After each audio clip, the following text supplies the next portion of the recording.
It's still... Now we're live, guys. Hey! Hey! Welcome those who are waiting patiently. Welcome to the season premiere of Nerdbender Podcast, and we're back. Yep. 2 And months. Waiting patiently. Welcome to the season. Someone hasn't played in the background. Oh, that's me. Oh man! And we're starting off season 2 just how we left off in season 1. Oh yeah. Well, what do you expect? Botches, and more botches. We're so professional. Good. What are you talking But about? anyway, guys. Oh man, I'm so glad that we're back here for a second season, and what a way to start the second season because we have a special guest, and this is something I'm gonna have to ask Richard. How did you do it? How the hell did you do it?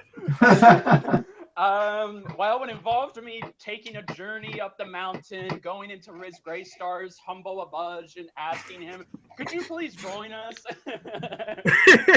No. What happened is Ris Grestar and I have actually been friends for almost 2-3 years now. I was actually there and supported him when he did his first ever Death Battle reaction, and I've been supporting all of his content. And I've known him for so long. We used to be friends on Skype. We used to talk regularly and used to keep in touch. But then when it came time to, how could we make the Death Battle podcast, our Death Battle podcast, even better? I thought, hey, why not get Ris Grestar? He's very well known and popular in the community because this man put us all in the Reactor League, so to speak, because we were all at one point inspired by Riz. No, there's the Reactor League and then there's Riz. Very true. We were all inspired by Ris Grestar to do Death Battle reactions. So I thought, why not start off season 2 by meeting the person who made us all what we are today. So that is how I got Ris Grestar. Oh wow! I mean, I didn't even know that part. I know. It's pretty cool. It's just written in legend. Seriously, Rich, you have a special power or something like that. I mean, you've got Elsie Lovelock, you got Ris Grestar, and then the next podcast we got Masako X. Like, holy hell, man! Awesome. But anyway, before we continue, we're gonna introduce ourselves. I'm Dual Dreamer. I like to always dream big and everything, and we also have Your Only Mate. What's up, Your Only Mate? I'm still ridiculously happy from the news of RTX London. I can't wait. RTX has finally come to the UK. Yes. Sorry, I'm just ridiculously happy about that. And like I mentioned, we also have Richard Korra Kenobi. What's up, Richard? Hi guys, good to be back, both on Nerdbender and on YouTube. For those of you who do not know, we could not post this update, but I was in the hospital for a week and a half because of surgery on my appendix. I had it removed, it was infected, and all of this week I've been getting better and better and better. And everybody was afraid that I wasn't going to make it today, but I trust you that I was more than determined to come back. So I come to you as a faceless picture because why not start our season 2? Your picture is your face. Pretty much. With a laptop that does not work, but I'm just happy to be back, and I've missed you guys. I miss you too. And if you were gonna die on me, Rich, I was gonna kill myself. Come after you. Don't do it. Choose life. Real life, okay? I'm pretty sure everybody was gonna do that. No. And of course, we also have Spectralstar. What's up, Spectralstar? Hey everybody. I know I've been gone for a little while, but I'm back. I'm gonna stick around, and it's good to see you all again. So I really missed you, man. I missed your reactions, man. Cars. I was gonna cry. I was like, I need some entertainment in my life. I said, "Where's your reactions, dude?" I know. The Spectralstar is the man of 1,000 memes. Yes. Well, thank you. I appreciate it. You're welcome. And without further ado, we're going to introduce our very special guests. Like Richard said, he had to climb the mountains just to get this higher power when it comes to reactions. So please welcome Ris Grestar. What's up, Ris Grestar? Thank you. I mean, yeah, I've got to send people on some sort of epic quest, right? Yeah. But yeah, so I'm a Let's Player primarily, but I also have a few select reaction series, as people might be aware. I think, obviously, the best well-known one is my Death Battle reactions. It's So right I figured, there on yeah, your for the Death torso. Battle podcast, it only made sense. So yeah, I'm happy to be here. All right, course. awesome, man. I'm Glad to have you. Yes, I'm welcome glad to to the have you. It's an honor, actually. What he said. welcome, To have you here. welcome to the Nerdbender family. Thank you. You're welcome. That's what Yeah, this so, is. It's a family. It's not a podcast. It's a family. We love getting our guests here to be part of something great. Damn right. But anyway, for those who just logged in to us, please go to Ristar's YouTube channel. If you haven't, go to his YouTube channel and please subscribe to him. Also, follow him on Twitter. He said he also has a Twitch. I'll probably put that in the link in the video description to his Twitch account. He does Let's Plays, like he said, and also all of our all of our information is also in the video description of this podcast, guys. So yeah, so who's ready to talk about Death Battle? Fourth time Me. to charm. Fourth time to charm. Yeah, no, I think that sounds like a good plan. It does, actually. Death Battle's what's put us all on the map here. Oh yeah. Without Definitely. Death Battle, we'd be out of a job, except Ris Grestar, because he'd be doing awesome gameplays. Well, thank you. Well, I do have a job aside from YouTube stuff, so Of Same course. here. I think I do it right. Okay, well, we'd be out of a YouTube career. And I do video game stuff as well. You know. Yeah. And I do other things besides reactions as well. So Okay, fine. I'd be out of a job. Just Damn you, right. just so you know that you're alone. I'd be out of a job. Okay, I'd be out of a job. all right.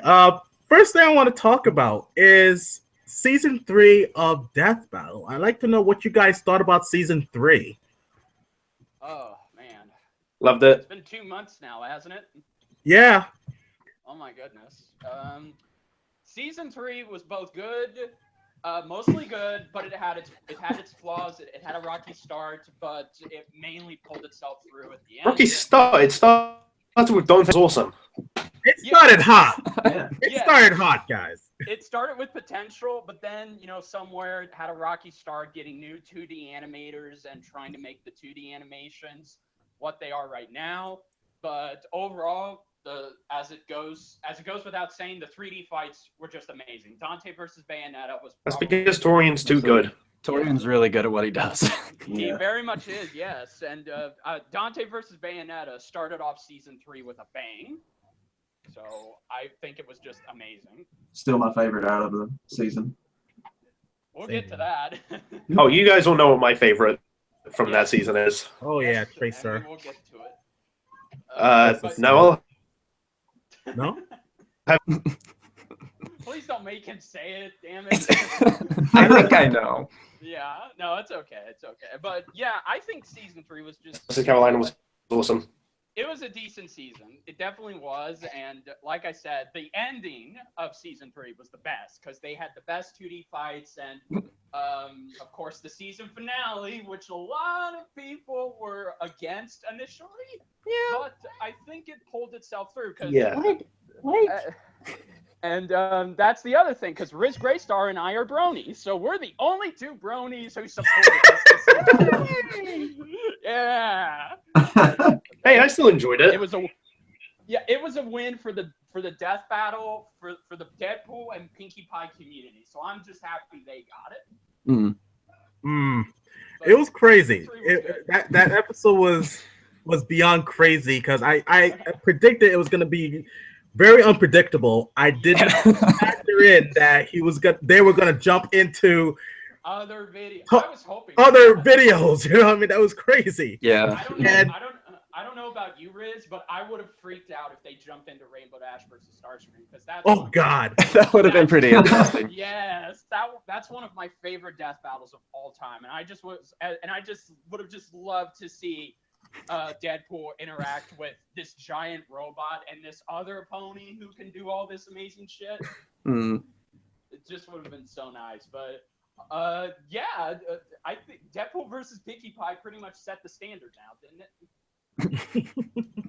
I set the standard for what exactly? For 2D animations or just the death battle in general?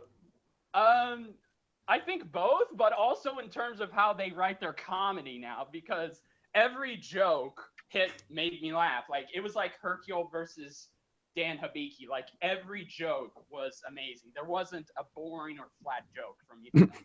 Well, fair enough. Yeah. They took maximum effort to do it. I see what you did there.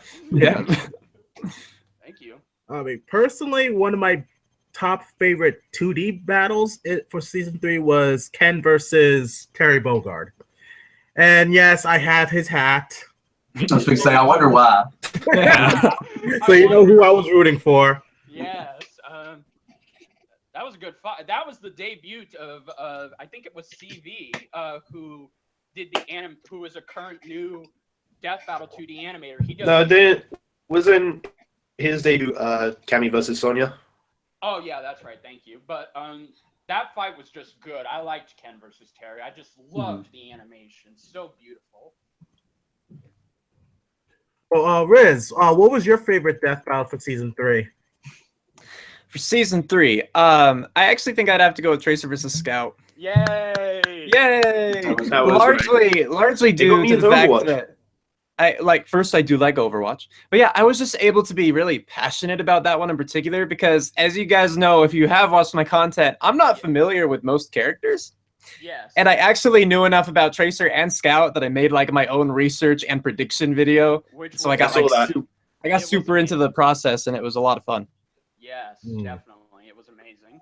Yeah, and of course I was right about the winner. So you know, that always helps. Yeah.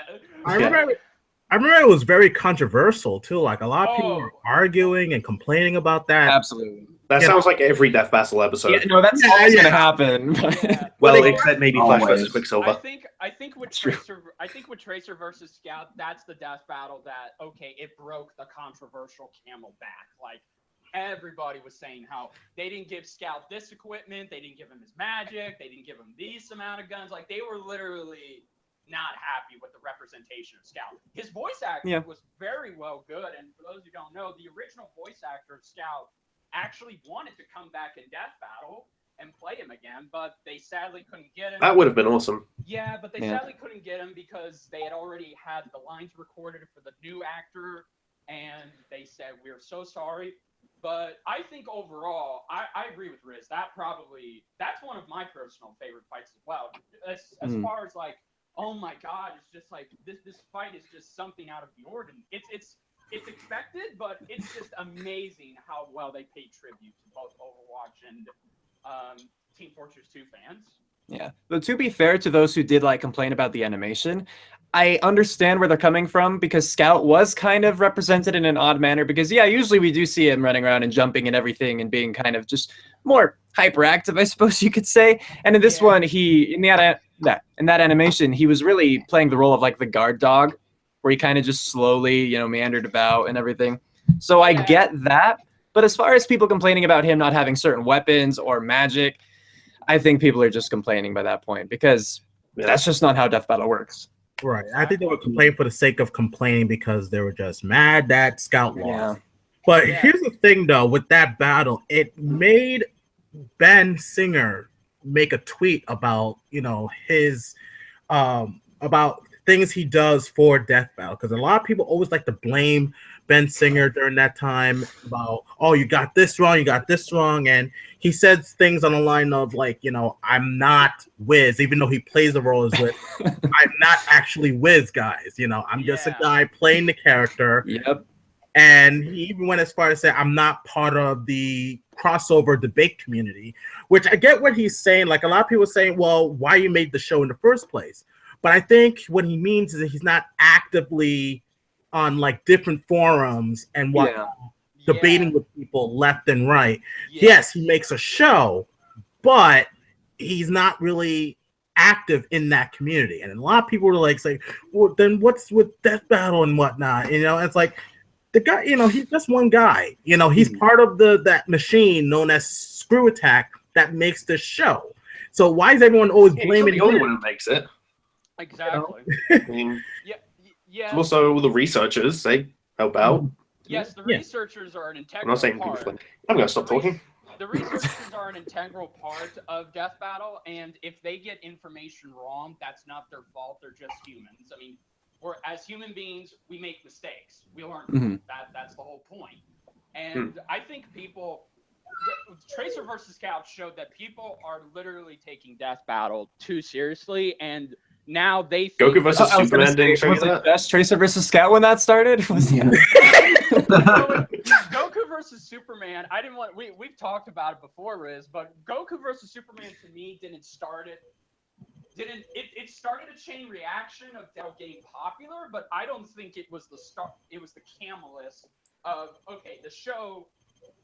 Obviously, and sometimes they show the flaws. I don't hold Goku versus Superman to that extent. I think it personally for me, just in terms of the fan base, Tracer versus Scout got more upset than Goku versus Superman because a lot of people took it way. I find that hard to believe. Yeah.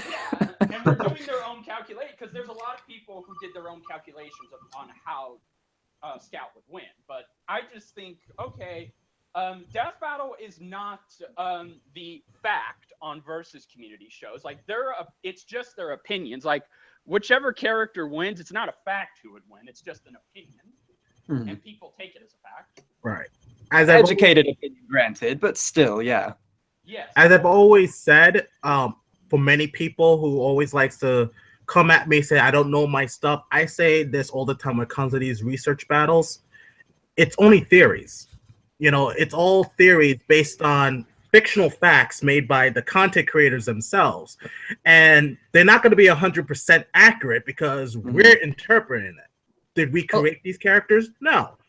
And I also mentioned to people that, the only way we can get a 100% accurate battle or result to any fight with a crossover event is if the content creators themselves come together and say, let's do this crossover event. Like kind of, for example, Ninja Turtles and Batman. I believe have crossover events. something that does have that in a Death Battle. Oh my god. Would you put that thing away? Waving it around. But yeah. By the way, that fight looks amazing in Blu-ray. But yeah, that's the way I look at it, is that's the only time where I feel you can get a 100% accurate battle. And like I said, I go by what, Aaron Shunker from Bat and the Sun always says, they're just theories, even if it was by votes or by just saying, let's just get these two together and just fight without research and whatnot. They're just theories. And at the same time, it's entertainment. So in that case, what do you think about Dante versus Bayonetta? Oh my Oh, god. It was awesome. I mean, yeah, no, it was awesome for sure. But what about the results? Because if we're talking about what the creator of the characters would have to say, the creator, he created both of those characters, right? Of Right. course, yes. Was it that guy? And then on Twitter, I thought he said that, the result was wrong. Oh, yeah. Oh yeah, he did say that. He said. Yeah. So what's your opinion on that, guys? Well, can I go first on this, guys? Yes, I was going to say, Chris, go ahead and go first. Go ahead. Okay. The way I look at it is, when I was voting for Dante to win and people were saying about Bayonetta, I never counted out Bayonetta at all because I look at it as, well, I do see a scenario where Bayonetta also wins. Like I said, Of course, yeah. like I see her beating him just like I see Dante beating her. And if the content creator himself says that Bayonetta would definitely win, then I guess that's the truth. But at the same time, we're looking at it from a fan's perspective, people who are researching and interpreting it in a way, and they feel that Dante would have the odds in favor. Do I consider that as a 100% accurate result? Yes and no. Because, like I said, it's just it's a theory, but it is 100% yes and no. Yes. Exactly. I'm one of those guys that is not going to go gung ho saying, "Oh yeah, 100% that Bayonetta would stomp, because I hate that word stomp, because I don't Yeah. like the word stomp at all. Unless you have Ant-Man versus Galactus, then I'll say that's a fucking stomp. Okay. I think most When it people comes would to say these that. two characters, you know, who are Mhm. so similar in every way, I just don't see one person will just own the other with no comebacks or anything like that. So, bottom line, if the content creator did say that he believes that Bayonetta would win and Mhm. he created those characters, then I would agree with the person because he's the one that created it. But for fans like us who would like to debate, you know, it's a theory. You know, Fair enough. Fair enough. It's a theory. You know what I mean? It's endless, basically. Like if the content creator says, "Oh no, this character will win over that character," then then there's your fact right there. That if the content creator says it's a fact that Bayonetta will win the majority, then I take that. Okay, that I can agree with this. I don't see content biasm in any sense, but it's just like Duo Dreamer said, but. I like to take it a step further and say that it's not just, just because Dante versus Bayonetta didn't end with Bayonetta winning, that doesn't necessarily mean, okay, in a future, if someone else does this fight to the quality of Screw Attack, who's to say Bayonetta won't win that one? Like, it's basically an endless battle. Like, this character could win, that character would win, whether it's fan voted or properly researched. So I don't really see a problem with Dante versus Bayonetta. I know some people, when that came out, that's what started season 3 off with more controversy, and it's just like, okay, well, you're not gonna please anybody, because that's what Screw Attack has come to learn by now, and they've been doing this for a very long time. Yep. You're not gonna please everybody. You really aren't. Like, if your favorite character does not win and he loses to another character that you may or may not be a fan of, then that just shows that, okay, you can take these characters seriously, but don't take them that seriously to where they're overpowered and they can win a fight. Because that's how they described Dante in the analysis. He's very overpowered, and Bayonetta herself may be just as overpowered as Dante. They hinted at that, saying, oh yeah, in terms of strength feats, Bayonetta trumps Dante because she was able to do far more impressive things with her strength than Dante can. So if that does not show that Death Battle was alluding that, you know what, maybe Bayonetta could win a hypothetical match, but this is just what we came to the conclusion with. Like, this is just how we saw it, how we researched it, and this is the final result of that. Yeah, I agree. Yeah. Yeah. I've never been against. Well, okay, maybe not never, but I think with Death Battle, it's definitely a thing where they're not saying this character would win 100% of the time in every situation. I think that it has always been a matter of, we think, based upon our research, that this character would win in the majority of situations with the majority of terrain, advantages. Pokemon Battle Royale. Yeah, particularly, they explicitly state that in the Pokemon Battle Royale, and I've just held to that. I think that's the way they've always done it. That was just kind of the first time they really said it. And so I agree that I think Bayonetta would absolutely win in some situations, or just even if just like one thing different had happened within that battle, things could change. Because of course the animations are just representations of what could happen during an encounter. Exactly. But as far as like whether Death Battle says something and I believe that, or whether the creator of, say, Dante and Bayonetta say that Bayonetta would win, I'm not inclined to say that the creator's word is fact. Like, that's probably pretty controversial to people, but I would also need them to try to prove the point. I mean, if Death Battle is going to go through the effort of giving all this research and stuff, like, I actually have things that I can point to and be like, oh, well, these two feats kind of match up, or this one trumps this one. And then if the creator just says, no, that's wrong, this person would win, okay, why? Like, tell me why. I have no reason to change my opinion now, because I've already based it upon all of this stuff. You saying this, even though they have that higher, kind of status of being the creator, it doesn't mean too much, because I mean, okay, it means enough, but creators can definitely have bias too. I mean, that's of course. themselves, or they just might overlook some things. That's So, why I thought he yes, stated of that in the course. first place. Yeah, Because he it's just loves Bayonetta because he actually created Bayonetta more fleshed out than he did with Dante. Yeah. Because Dante, that game was supposed to be a Resident Evil game back in the Resident day. Evil 4. Yeah. It's like if, for example, like, okay, let's say if Batman and Superman did fight, like, and let's say if the creators of Batman and Superman were alive, like Bob Kane, Jerry Siegel, and Joe Shuster, and we asked them, okay, who do you think would win? Because you created these two characters. They're legendary, and they're over 70 years old. And they say, Batman and Superman. Okay, why?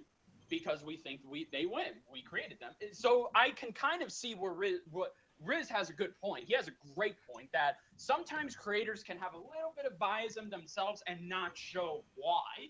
I mean, or, you know, for in this case, if the creator of Bayonetta and Dante said why Bayonetta was going to win, he would say, okay, why do you think Bayonetta is going to win? Player games, and then you'll find out. So that's not, to me, okay, well, you're just telling us to find out, but why are you not telling us a specific reason why this character would win? So that's why I think I'm okay with content creators saying their creations would win, but absolutely. I'm like Ris Grestar. I want actual facts and proof. You know, like I don't want people to be biased towards their creations and say they will win the majority of the time. Yeah. Though, by the way, on the note of Batman versus Superman, Superman would obviously win in a death battle. Throwing that out. It's not even because, like, I think we all can agree that. of the prep time. Like, no prep time, yeah. I'm a huge Batman fan. I'm a huge Batman fan. I was born a Batman fan, and even I can tell you, Batman, without prep time, Batman loses like every time. Because he's just a dude, like a super awesome dude. Yeah. But I have heard of versions of Batman that are like wearing something kryptonite on himself at all times. Yeah, at all times. You know, that I hate when people use the kryptonite as a crutch. the comics, it's just like, I think. oh, Batman. I can't point to a reliable source or anything, but I've heard of it.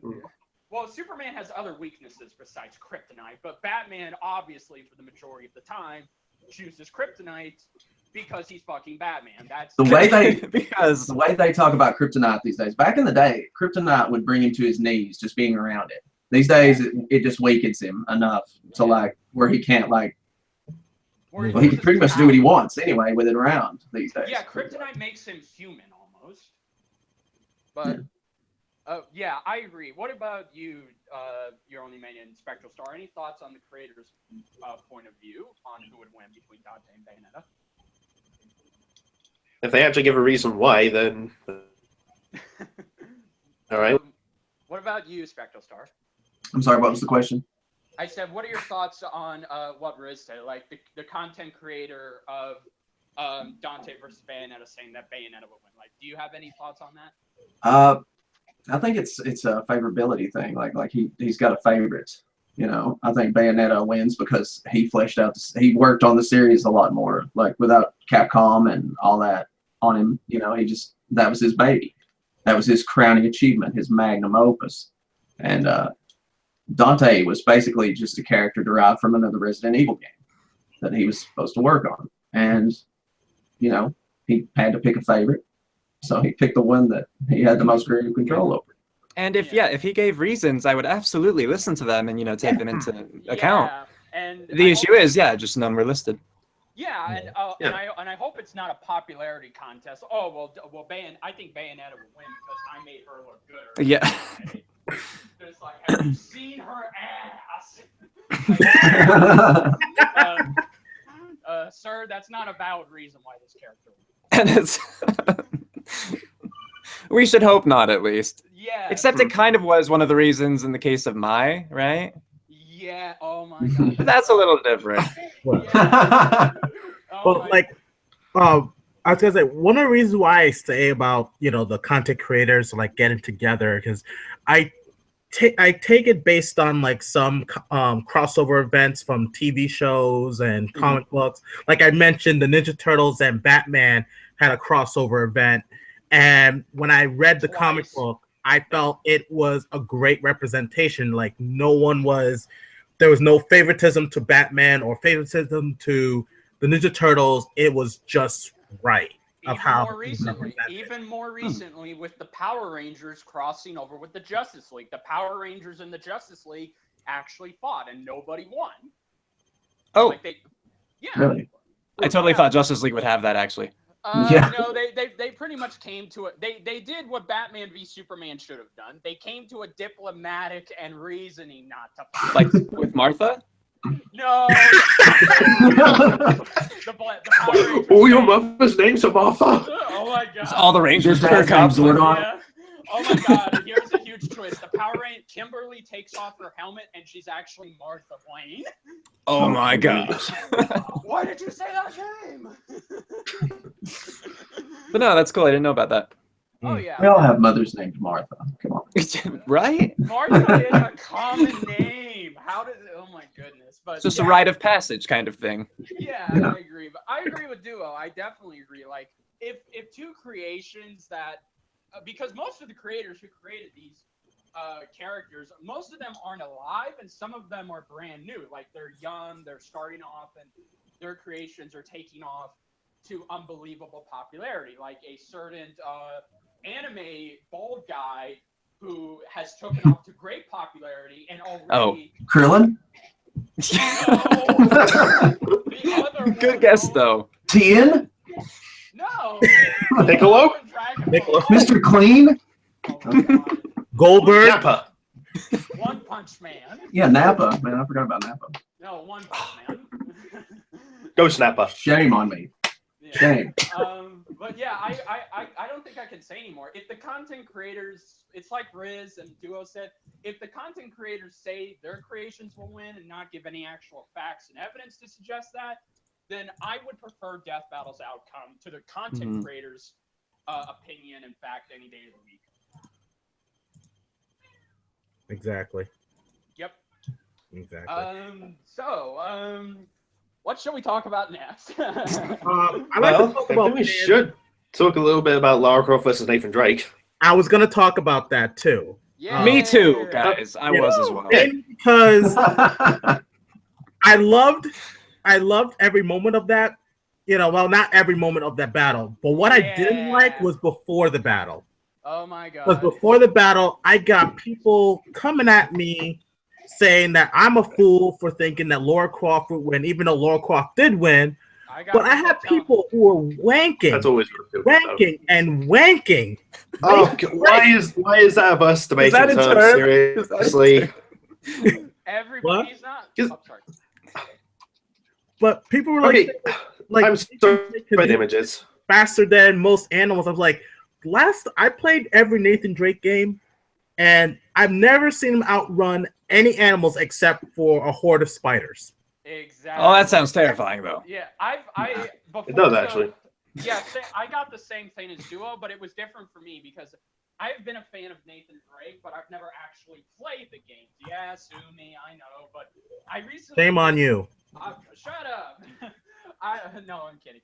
I did play all 4 games before the battle come out. Of course, I loved them. The stories were amazing, except the third one, because the third one kind of takes Nathan Drake out of character and makes him an asshole, but that's just my opinion.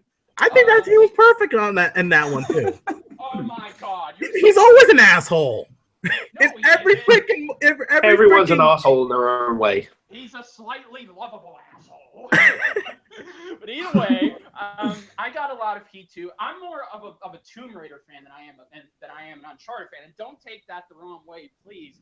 It's just I grew up with Tomb Raider first, and then I got exposed to Uncharted. But I personally love both characters and their stories and their adventures. But despite that, I got a lot of people saying I was a fool and I need to do more research because I get a lot of people question. We all have people. Everybody questions our research and our intellect. And, you know, when the battle came out, I was happy that most of the research I did was correct. But I was also kind of a little disappointed in a way because I felt so bad for poor Nathan because a lot of people because season 4 started off with so much more controversy, like always, but a lot of people were complaining about the animation, saying the fight was lackluster.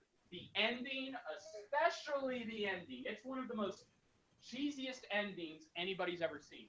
I didn't mind that ending, but I will say, I just felt so bad for Nathan Drake because he's grounded in reality.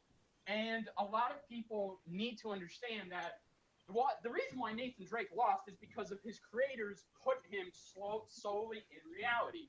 He's just a guy who has an insane amount of ridiculous luck. But luck, God. But luck, So much fucking luck. but luck is not his superpower. He does not have. No, that's Master Chief. Ben and Chad. Yeah, Well, Ben and I wouldn't Chad. say he's Domino. Domino can actually create her own luck. Yes, Ben That's her and mutant Chad- power, but he's not Yeah. Domino. Actually.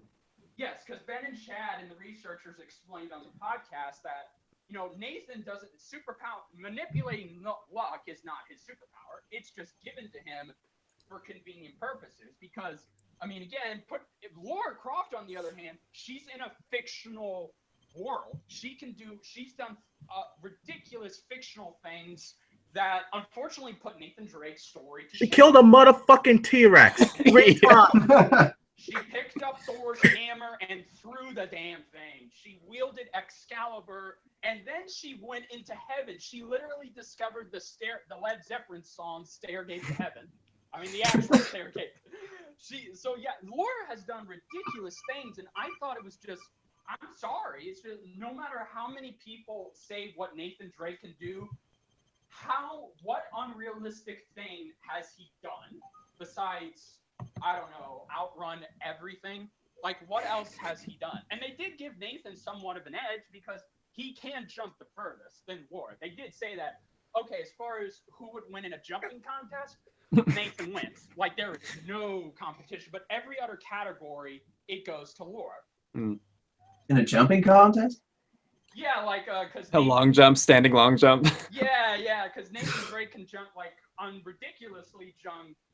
I always thought Laura could do that. Like, whenever you played, like, the PlayStation 1 game, she was, like, doing flips in the air, shooting the gun, jumping super high. Yeah, but she didn't do it she didn't do it without running, though, because Nathan Drake can jump without the start. Yeah, that is true. Yeah. I jumped a lot in that game.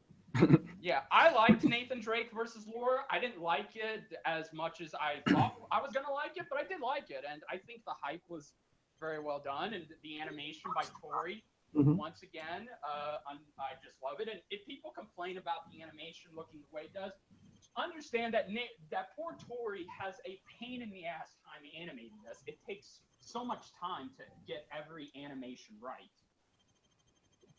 So. I thought Laura versus Nathan was amazing, but I agree. The only thing I would have changed personally was the ending. Like, have Nathan die from Laura killing him alone, and then have his luck run out on him. I think I would have just had him die by the helicopter exploding. One of the best things that I've heard, I think, in comments for how it should have ended is, he lands after the helicopter explodes, and then the blade lands right by him, and then she shoots him. Exactly. That's good. So it's like, Whoa! so he survived the fall, but he was lucky enough to avoid the blade, and then she wins, like killing him directly. It's like, that's actually good. Like, that would have made Fair enough, actually. That's what I was hoping for too, because okay, they explained this in the podcast. When Nathan Drake got on that Jeep, when Nora Croft got on the Jeep with Nathan, he was fucked. Like, it was basically all Laura at that point. But when Nathan died, because I would have liked what Riz just said, and I even suggest that, because the man survived a helicopter explosion, fell over 150 feet on the ground, broke his back, because you could hear the bones crack in his back.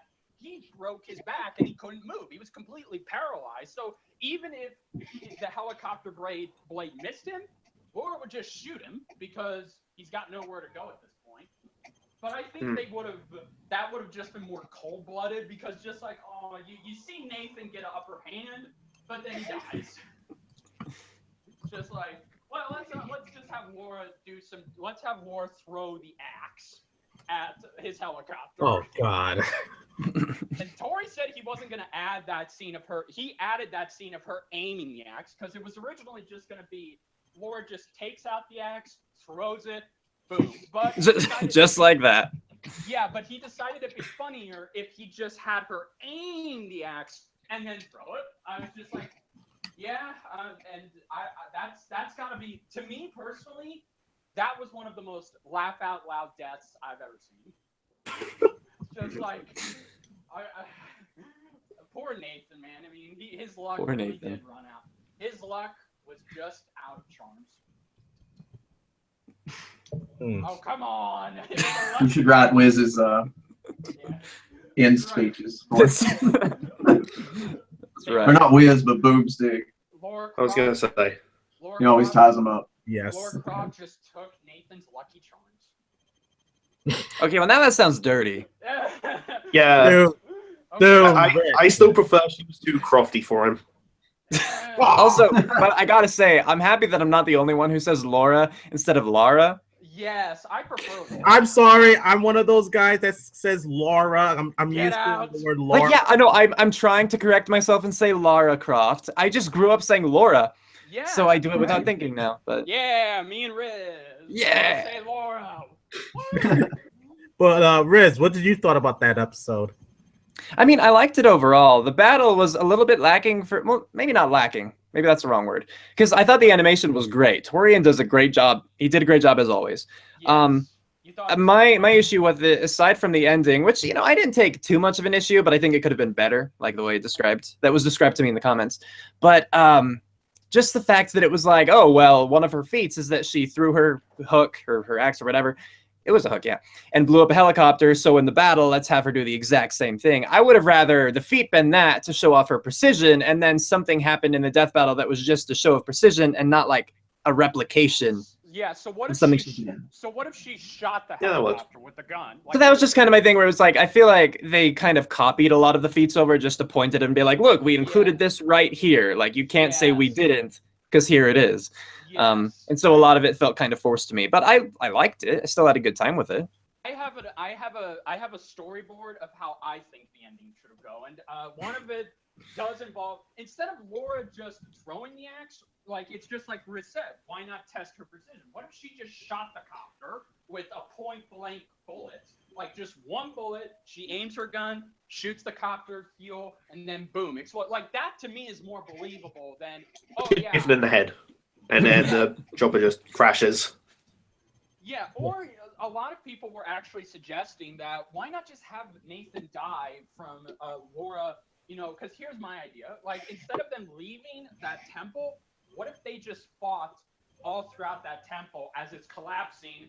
Laura shoots Nathan in the leg, and he's bleeding, and then, you know, Nathan's fighting through the pain like he did in Uncharted 2, and then he's about to get the treasure, and Laura takes it, she kicks him, you know, she's basically speed blitzing him at this point. And then after that, you know, come towards the end, she again takes out his other knee, and then she gets the treasure, and she says a famous British line. I can't think of anything, so please don't. And then after that, Nathan's luck is, here's where Nathan's luck does him in. He thinks he has the upper hand on Laura, but just as he does, a boulder is coming down, and he says, "Ah, shit." No Chris Redfield to save him from that boulder. Yeah, it's like, well, Sully, looks like my luck's run out. And then, boom, the boulder crushes him, and then that's when Laura says, not this Crushed time." by a boulder that Indiana Jones is like riding on the back of. Yes, exactly. I think that's. Oh, that'd be awesome. Like, have the death like be them trying to get the treasure, because have the temple collapsing all around them, and have Laura take advantage of collapsing boulders and columns, so that way when Nathan dies, okay, you kind of feel like it's more climactic in a sense. Right. Like, I do think it would be kind of cool if the end result wasn't just one of them dying, but the other one gets the artifact kind of thing. Yeah. So if they do have to avoid traps or what, kind of like more with Snake versus Fisher. Yeah, How it was all kind of contained and they were fighting like for a purpose instead of them meeting like at the artifact or whatever. Yeah, they could have moved their way up to that. I don't know. Yeah, exactly. That would have been nice. Like, you could have seen them fight on the stairs, just continuing to fight in this one temple, and they don't ever go outside. Like, that would, to me, would have been. But if they did have to do that, I would have changed the ending. Instead of Laura using her axe, she uses one of her arrows or pistols to take down the helicopter. Yeah, she rarely used her arrows in that one too. And that's what she's iconic for, in my opinion. But that's because that's how I played that game. Yes, I loved your Let's Play of 2013 too. I'm glad you did. But yeah, Spectralstar, you're only made your thoughts on our version of the fight and how you thought the fight was overall. Mainly Spectralstar, because Spectralstar has now posted his reaction, and a lot of us really. Shame on you. Please tell me there is a car advertisement. No. Oh yeah, well, if she should have totally like hijacked a truck and jumped a dune or something, landed into the helicopter like that, and rode a rocket down on top of him or something. I don't know, but I was cool with the ending. Yeah, like Ris said, they did reuse a lot of assets from the breakdown with the throwing the pick and stuff, and kind of seemed a little bit like they could have done more, maybe, or a little even less, but just something different would have been better. Like they really over exaggerated how much of a badass Laura is and how her fictional adventures are better than Nathan's. Like they really wanted to exaggerate that to the point. Yeah, and plus too the fact that she had a live action movie and he didn't. That's just fuel to the fire right there. But as far as the fight goes, I agree with it. I mean, it makes sense. Yeah, I do too. Yeah, the Laura's results I definitely ridiculously agree. hardy. I mean, yeah, in Uncharted 2, he was fighting against pain the whole time, and the elements. But Laura does that like throughout every game she's been in. So much more. Yeah, exactly. Oh my God, the ending fight should have had an effing T-Rex show up and shoot Nathan to death. Yeah, on top of that, she fights ridiculous things, and Nathan just kills mercenaries most of the time. He's Right. killed He even killed a dragon. Yes, and A motherfucking dragon. Yes, she did. And like a guy with magic. Exactly. Nathan's defeated mercenaries. He's defeated pirates, zombies, yetis, and the yetis especially. But technically, they weren't technically full yetis. They were just people in disguised as yetis. So technically, I don't see Disguised as yetis. Oh. Yeah, so I mean Nathan, but see that's the thing. If people shouldn't be upset. I don't know about you guys. You guys can tell me what you think of this. People shouldn't be upset at Screw Attack because of Nathan lost. They should be mad at Naughty Dogs because Nathan lost, because his story and his whole character is grounded in reality, where he doesn't go on these type of adventures. He doesn't fight T-Rexes. He doesn't discover Thor's hammer, Excalibur. He doesn't find his way into heaven. He doesn't fight dragons or Cthulhu's. He's like us. He's literally like all of us in this chat. He's just an everyman, an average guy with above average superhuman abilities, but he is granted with ridiculous amounts of good and bad luck that sometimes can play in his favor or sometimes can screw him over. So, getting back to the whole creator picking which character they would love to see win, or who they think would win. Who would win between like Crash Bandicoot, Nathan Drake, and Joel from The Last of Us? I want to see what they would say about that. I'm gonna say Joel because I'm a huge Last of Us fan. But I think it would come down to Joel and Nathan. But if Crash Bandicoot wins, I mean, I think that's funny that Nathan Drake and Joel lost to a Bandicoot wearing pants. Like that to me would just be like, okay, that's got to be the ridiculous upset win of all time. It would be so great. Yeah. I just want to see which one they would pick. Yeah. Oh, throwing Jack? Whoops. Did I miss a franchise? I'm so sorry. How dare you miss a video game franchise? Exactly. I had no Thank idea. you. Hey, don't leave out Daxter. Well, Jack and Daxter already lost, so bringing them back to fight a Bandicoot and two humans. Just How about like, Gex the Gecko? Oh my God, I can't. Was Dex Naughty Dog? remember that. I think so. God, that was early. Really? God. If we're that's old. true. That's like Super NES. We're old. But anyway, okay, last one. You're only made. You get to give your thoughts on the fight, and would you have ended it differently, like we all suggested? I enjoyed it. I thought it was awesome. To be honest, I think I'd probably be more invested if I knew the characters more beforehand. Yeah. So I don't really think I can say too much on this way or that way. So I'm just going to leave it as I thought it was good. I'm curious then, if you are not invested in either of the characters right now, so if like this was kind of your first, experience with them, who do you think is the more interesting character? Ooh. Oh. Because I know what I think, I said it in my video, so I'm curious. Yeah. Same here. Honestly, Laura for me. You because better I'm answer. attracted to You're you. only made. And on top of that, I mean, I love like British voices, so That's okay. I know that That's Nathan great. has a great voice. Yeah. He's got one of the best voice actors on the planet, and I can't remember his name. I knew it like 2 weeks ago. But Nolan Nolan North. Yeah, That's no, it. Mhm. He does. I had a the lot. chance to meet him at one point. You're lucky. I bet he was awesome. He was awesome. I didn't meet him though. He is awesome. Oh. I was For too me, busy it's meeting Laura. a few other people. For me, it's both Laura and Nathan. Cop out. Okay. I'm sorry. you put it. It's hard to choose. Okay, that's fine. No, but okay. Let's make it easier. It's more Nathan than it is Laura. Like, okay, in terms of the old reboot, in terms of the old franchise of Tomb Raider, Nathan Drake any day, because I like grounded in reality adventure stories like Indiana Jones. Even though Indiana Jones could count for grounded in reality or not, but I prefer Nathan, especially Nathan Drake's stories.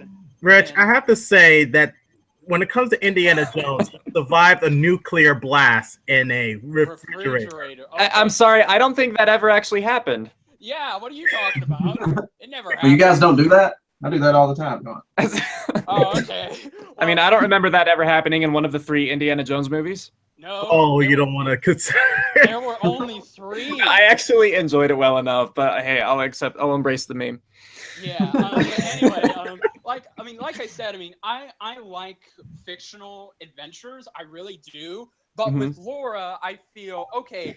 Fighting a T-Rex and discovering ancient weapons, I could get behind. But the fact that she discovered an actual stairway to heaven, I think. Okay, now you're embracing the ridiculousness, and you're making it more ridiculous and fictional as it goes. But in terms of, I think Riz can agree with this. I prefer the reboot version of Laura because they did take a somewhat grounded approach, and I do like. If I ever play a video game with a protagonist that's a man or a woman or both, I want to see how vulnerable they can be as humans, and I want to see them overcome these things. Like, that's what I liked about the Tomb Raider reboot franchise. I like how we got to see a more vulnerable and, version of Laura that's overcoming these things and becoming the badass we all know her as.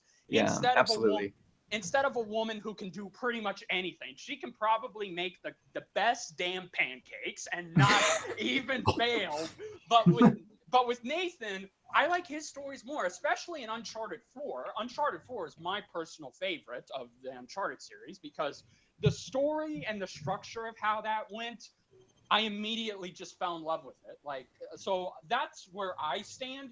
But I think Nathan, for me, is a huge win. But again, I love both characters. Both their adventures are just so great and wonderful, and I can hook on to them just like that. Like, they're very, very good. Nathan looks like he can make some mean scrambled eggs or something. He proves why he's a good husband. He definitely proves he's a great husband. Yes, he is. All right, you're only mate. Stop stalling. Tell us. I thought he already said it. Yeah, I think you already said it. Oh, I didn't hear it. What was it? I said I guess I'll go with Nathan Drake. Yay! For reasons. Okay. For reasons. Leave it at that. Yeah, what reason? They're very convincing, unspoken reasons. The conviction in his eyes. Have I said mine yet? Have I said mine yet? You said Laura, I right? have no idea. Yeah, I said Laura mainly because, like Nathan Drake is a great character, but I've seen macho guys before, in adventures like that. And I'm Well, kind of no, one of those you've guys seen- that like to You've seen see cocky variety. macho. You've What seen- happened? I was saying you've seen cocky macho guys. Yes. But, with Laura, excuse me, Laura. Lord. So no one can get at me. We're Um, trying is the thing. We're trying to Yes, improve. we are. It was like when I first heard of Tomb Raider, it was a first for me to see a female protagonist who is an archaeologist, kind of like Indiana Jones, and it was interesting to me. Like, wow, A British female version of Indiana Jones. exactly. And even for all the years I played her games, and even the new games now, I still find her more interesting than Nathan Drake. Not saying that Nathan Drake is not interesting, because he's Oh yeah, no, of course. No, of his course. story is gripping. I mean, that's why, like, when I first played the Nathan Drake games when I got my PS4, right away I was just hooked. I was like, I gotta finish playing this game. And then I went off to get Uncharted 4, and even that one was just as good. Well, not just as good, but better than the other 3 games in my opinion. I love the Jeep Graphic- mechanics in the graphic- mud. Yes. Yeah, the graphics in Uncharted 4 are undoubtedly the best. That no other Uncharted game. Ris never played it. Too busy. Uncharted 4, the Uncharted 4 is the closest thing to an Uncharted movie we're gonna get. I've never So, played any of actually- them, so. Oh, you should. You would I definitely. better watch out. I'm not spoil something. Well, I've only ever had a PlayStation 2. Like, I mean, that's the farthest up I've gone in the PlayStation line. Oh, Good really? console. Yeah. I'm more of an Xbox person. I'm PC. I'm, Yeah, both, you there. I'm both Xbox and PlayStation 4. But it just Mhm.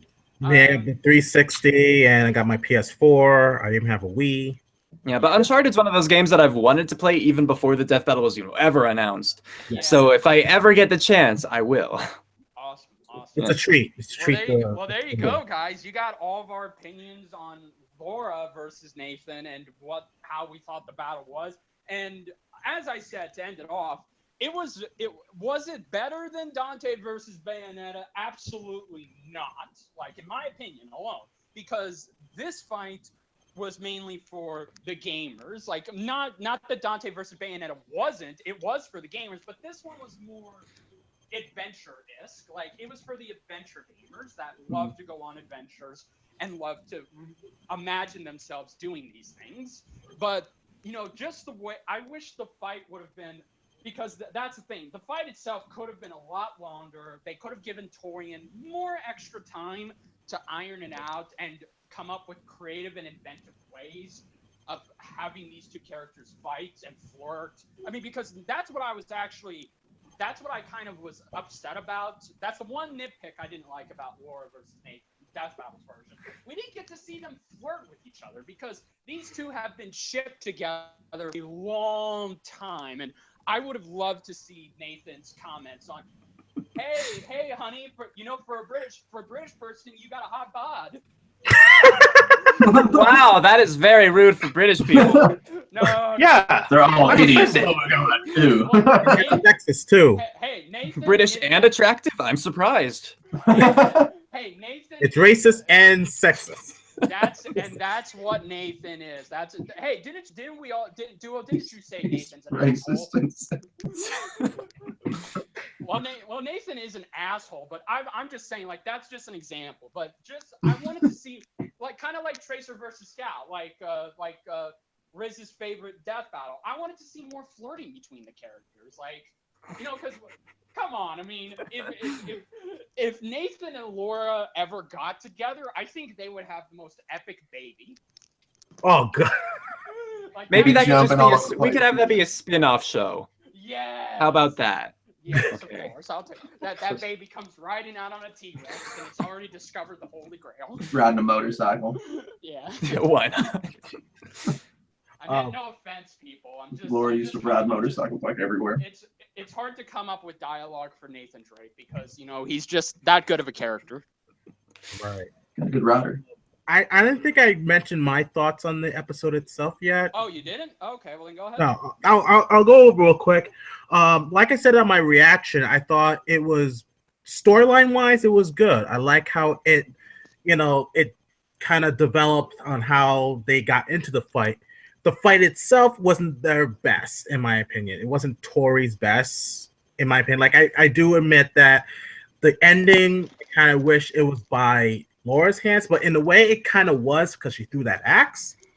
There were also some, some of the research I was kind of iffy about because I was kind of hoping they would just use like feats from the game, in my opinion, but they also use feats from the movie. And Duo Dreamer does not like that movie. That was the only thing I kind of disagreed with when they used feats from the movie. Angelina Jolie as Laura Croft, get out of here. I mean, it's a good movie, but the moment they added those feats, I remembered a scene from the movie where she punched a shark in the face. And As you do, And I'm like, okay, Nathan Drake is done. Right away, I said, Nathan Drake is done. And I mentioned that to people, like, she punched a shark in the face and it ran away. It was scared of her. She punched it so hard in the face, it ran away. So if Laura Croft punched me in the face, then I'd definitely be scared of her. Yeah. I would be afraid to get on a plane with her. It's just like, oh my god, is this where the plane's gonna crash and I'm gonna die as a non-existing character? Did Boomstick say he's never getting on a plane with Lara Croft? Yeah. I mean, chances are very slim. Oh my god. I was gonna say, Laura, tell my girlfriend I loved her and tell her I don't want to get on a plane if I come back in the next life. but then, sorry, back to that. Quick question. So, was it the fact that you thought the inclusion of that feat was just a little too much, or was it the fact that they used the movie and the games, like to make a composite Laura? I felt it was a little too much, in my opinion. It was a little bit too much feats, but I understood why they used it because they wanted to get, what discipline she knows in terms of like hand-to-hand combat, which is understandable. And I know that when it comes to Death Battle, they want to use the best possible character they can get, and hence why they use composites, and someone told me, and I agree with this person, that sometimes when they use composites, so that way it doesn't seem biased. And because like say if we're gonna have Nathan Drake versus Laura Croft, instead of just using like a specific version of Laura, and then people will say, oh, you used Laura from the old games. That's too much. That's too much for for Nathan Drake to handle. That's being biased. Or they use the Laura Croft from the reboot games. Oh, you used a weaker version of Laura Croft. You're being biased right there. Weaker. So she survived being impaled. How's that weaker? Well, no, she's still weaker than the original Lara Croft. Okay. I was gonna say. But I understood why they use composites, and I even said to myself, like, sometimes there's so many versions of a certain character that sometimes you have to pick out things that they all have in common and what they're more known for, and sometimes it has to be a composite. Kind of like with Superman, they use a composite version of Superman. Oh boy. You know what I mean? Let's not get into that, please. I won't. Riz, we don't discuss Goku versus Super. We discussed it last year, and we we're done discussing it because we do get. I don't want to go back to it ever. I kind of got derailed a little bit. Yeah, we don't like talking about it because just like, oh my god, not this argument. Fair enough. I don't need to talk about it. I'm fine. Thank you. We've done it twice. Let it die. Yeah, just like Goku. Yeah. Oh. Oh. Damn! You said salt in the wound. Oh. And the sorry, we can. No, nice one. No, it's okay. Yes, very nice. Very nice. Ouch, man. That hurt. Right in the I thought it was funny. From all the Dragon Ball Z fans, man, that really hurt. Damn. Riz Grestar should write the dialogue for Boomstick now. For that, Yes. I accept. Okay.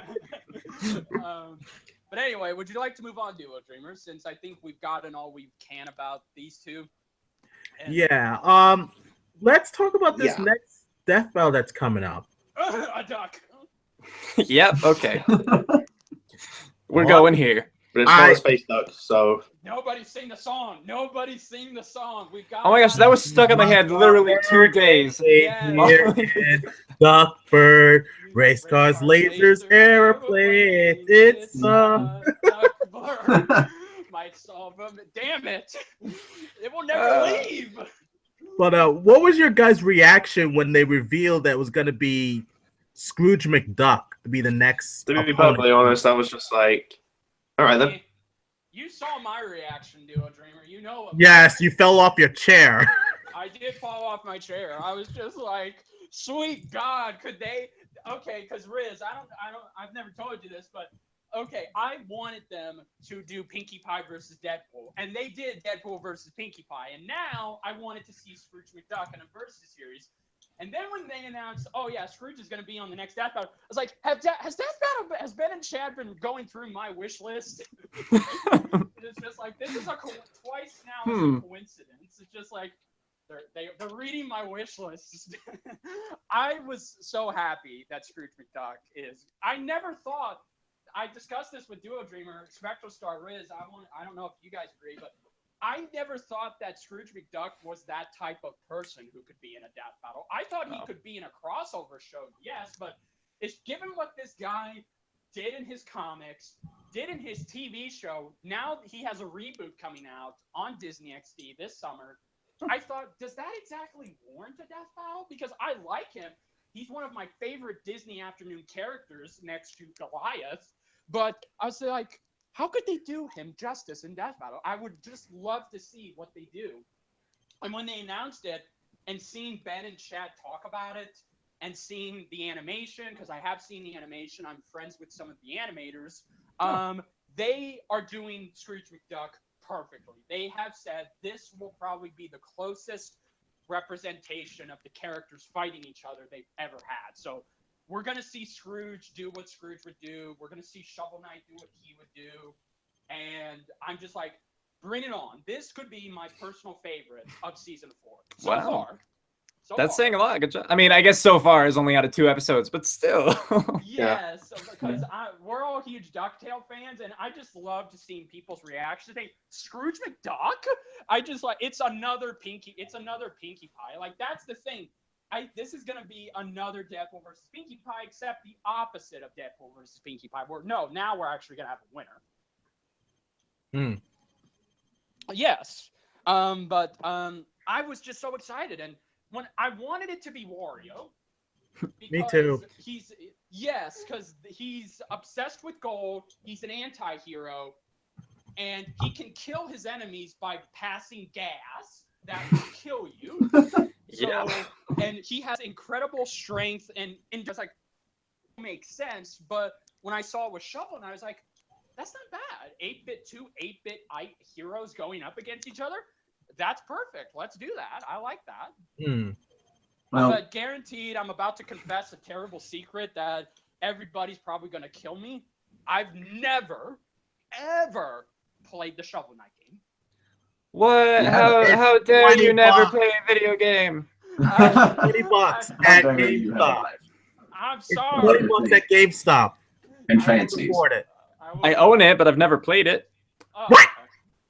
Yeah, I was sitting there thinking about like, why are they making these two guys fight? They literally have like nothing in common in a way. And then just 5 minutes ago, it just hit me.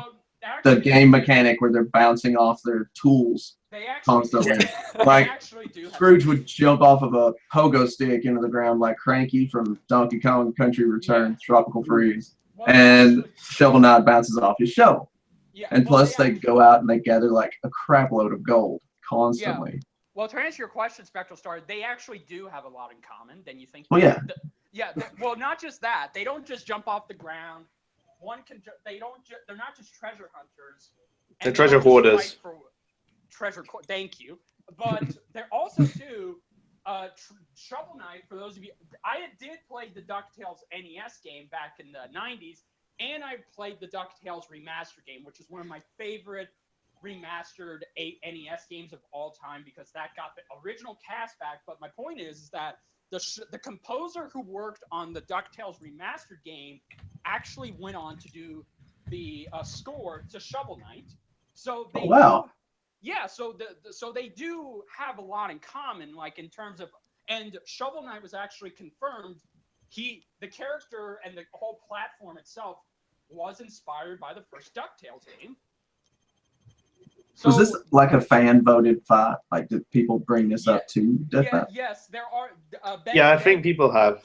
Okay, Ben did say on the Death Battle podcast that some people have requested it, but it's not been overly requested. Like Dante versus Bayonetta, Batman versus Captain America, or Green Arrow versus Hawkeye. Like, it's not one of those requested fights, but it is requested. Like, there are people who do request it on the forums a lot.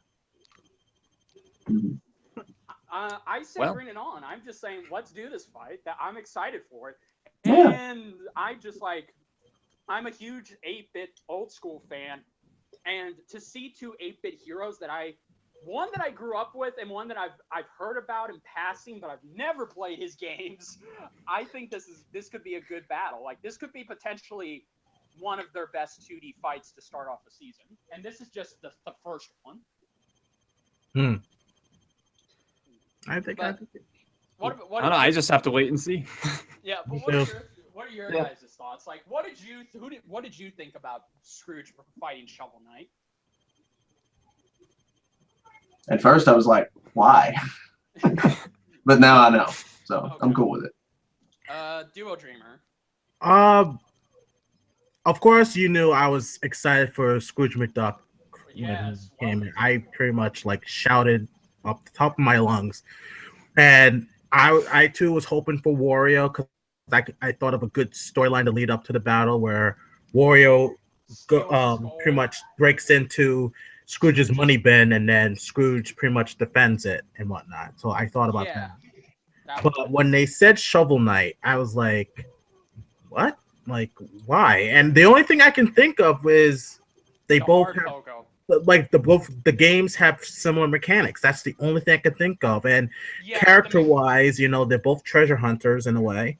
Yeah. And that's all I can think of. But at the same time, I said, well, Death Battle sometimes do matchups where both characters don't really have that much of a connection with each other. And who says that two combatants have to have a connection with each other? Exactly. Let's just have them fight. And also, too, who says Death Battle can't do joke fights? That's the thing. I think that's what I was talking about with Deadpool versus Pinkie Pie. That right there, they knew that fight was going to get so much heat and hate if they did it back then, but they wanted to wait a while, and it was because of Rainbow Dash versus Starscream that made them want to go on and do, okay, we can do joke fights. We can make them funny.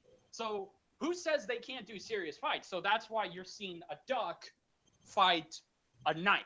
Like, see, that's the craziest. And if the duck wins, that's going to be even crazier because people can now say, as long as Death Battle has been around, out of all of the characters that have walked in and walked out, the winner or loser, or not loser in this case, I would say dead, but out of all of them, a duck won.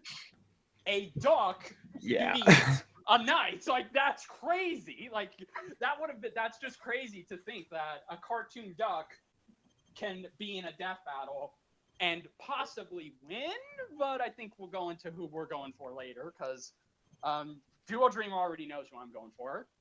Right. But I think it's not just I don't think that this battle's a joke battle. I just think No, it's not. It's far from it. It's a serious battle, but it's done in a cartoony 8-bit gaming retro style. So it's a retro battle. Right. Yes. So Spectralstar, your thoughts on this battle? Well, I'm thinking since Scrooge is a cartoon characters adhere to their own rules about life and death and can survive many great things, such as strangulation, discombobulation, decapitation, electricity, fire, and gunshots. And explosions. I don't know about Shovel Knight. He falls in a hole, he's dead. So yes, I'm saying Scrooge. It's probably we'll get to that, but I'm just joking. I mean, it seems all right. I'm just, it's going to take a bit to get into it a little bit for me, I guess. I don't know. I'm cool with the fight though. More death battle is always awesome. The more I think we're gonna need more time to see what they do with the analysis for the characters to get us into the fight, because that's the thing with me. When they did Mega Man versus Astro Boy, I was happy that happened, but I was like, I don't know about it. Like, they had the same rules for Astro Boy though. They did. Survived crazy crap, cartoon crap like that, and that swung it in his favor. Yeah, exactly. So I agree, but you're only made. I know you're neutral, and he did watch the first episode of DuckTales, but even though you're new to this, you're neutral in this fight. I might watch more. I've just been doing other stuff, but now I'm off work for a while. I might do it. My last achievement in Grim Eclipse, I might actually play Shovel Knight. Since you're getting into their franchises, what are your thoughts on this fight happening instead of you going into your personal history with the characters, because you're getting into their franchise? So what do you think about this fight happening, and how it could play out and everything? To be honest, I got nothing against it. I mean, when Death Battle does two characters I've not heard of before, that gives me a chance to learn about these characters and perhaps get into the franchises, most notably with Tracer vs. Scout that got me into Overwatch, and I love it. Tracer's my main, by the way. Yes, and please check out Your Only Mate's Let's Play of Overwatch with his companions. It's great. And, of course, how could you not check out Ris Grestar's Let's Play of Overwatch? If you're not checking out both of them, then what's wrong with you people? You're welcome. But best for last, Wiz, what do you think of this fight? Like, your personal history with the character, Scrooge McDuck, and what do you think about this fight happening, and what do you think is going to happen overall? Well, honestly, I have almost no history with either character. I just know of Scrooge McDuck because he's Scrooge McDuck, Yes. That kind of thing. So I didn't watch the show. I didn't read the comics. I didn't play the game. I just know that he's Scrooge McDuck. And of course, everyone has heard the theme song. So I knew exactly what was coming once it started playing. Yes. Yeah, you could see my whole reaction to that as it as it registered in my mind. I'm like, is this? And then it was, Yes, exactly. So I didn't see the connection between Scrooge and Shovel Knight. I do more now. Okay. I'm as excited for this death battle as I am for most, because y'all probably know I'm pretty chill when it comes to that. I'm just excited, for another death battle because they're entertaining. Yeah. I'm not specifically excited for this episode because, again, no real connections, and it's not like, oh, this matchup is brilliant that I hadn't thought of, but I'm looking forward to it. Yeah. As for who would win, I was okay, of course, as you know, I have to wait for the analyses. I just got it because I know nothing otherwise. But I was inclined to think Shovel Knight until it was pointed out that Scrooge is a cartoon character, and now I'm having doubts. Yeah. That is agreed. And to see me and Duo Dreamer, because that's the thing. Me, Duo Dreamer, and Spectralstar grew up with DuckTales. Whoa, that's no lie. That's our generation right there. This '90s cartoon was a huge impact on Disney and what market left. And now the fact that it's coming back for a newer generation to get introduced to DuckTales, I think the timing of this fight is wonderful. But as far as I think Scrooge McDuck will win, because I don't want to go. But I will not say fully why, because in my prediction videos, I don't want people to be influenced by my opinions and my decisions, because I want people to make their own predictions, their own civil opinions, but they can take what I've said, take that into account, and say, okay, I think this person. I don't want people to say, well, Korra Kenobi said this and that about Scrooge and Shovel Knight, so I'm going to go what he said and based off his opinion. No, please do not do that. You can make your own opinions and your own calls. I'm just there to give you my honest opinion and my prediction, and just fill in the gaps while Death Battle does the rest for us. But given what Scrooge McDuck has done, not just in his TV show, and without wearing armor, by the way, the fact that this duck can dive through solid gold and walk and swim around a bit, spit it out like water, and just not just doesn't even weigh him down. Yeah, it doesn't even hurt. Like there was Pretty even an soon. episode, like a Spectralstar duo. There was an episode, I think it was the 7th or 8th episode, but there was an episode where a train crashed, and he was on the train with Huey, Dewey, and Louie. And when the train goes upward, the train's cargo is filled with gold, like in bags, and the gold falls straight on his head, crushing him. And he gets up and he says, "Oh my, no, nothing like being crushed with solid gold." Like he's yeah, That is very nonchalant. yes, like it did hurt him. Like it didn't hurt him, but it was just like, okay, he had the cartoony thing spinning around, so it didn't kill him. It just, staggered him a little bit.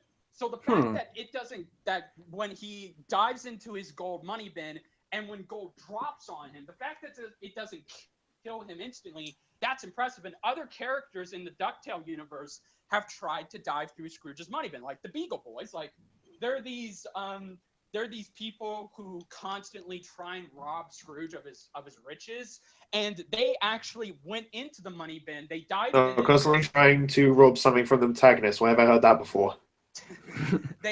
Oh yeah, Team Rocket. Okay. Well, anyway, they dived right into the money bin, just like Scrooge did, and they crushed their heads, like they cracked their skulls when they did this. So nobody in the DuckTales universe except Scrooge can go through gold, except him.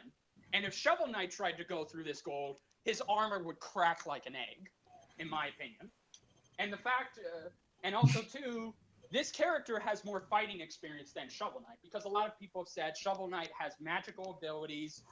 He can turn invincible temporarily. He has his shovel. He's pretty confident and good with his fighting, but Scrooge is over 150 years old thanks to constant exposure to the Fountain of Youth. And he's been able... Okay. Yeah. Of course. Of course. Holy crap.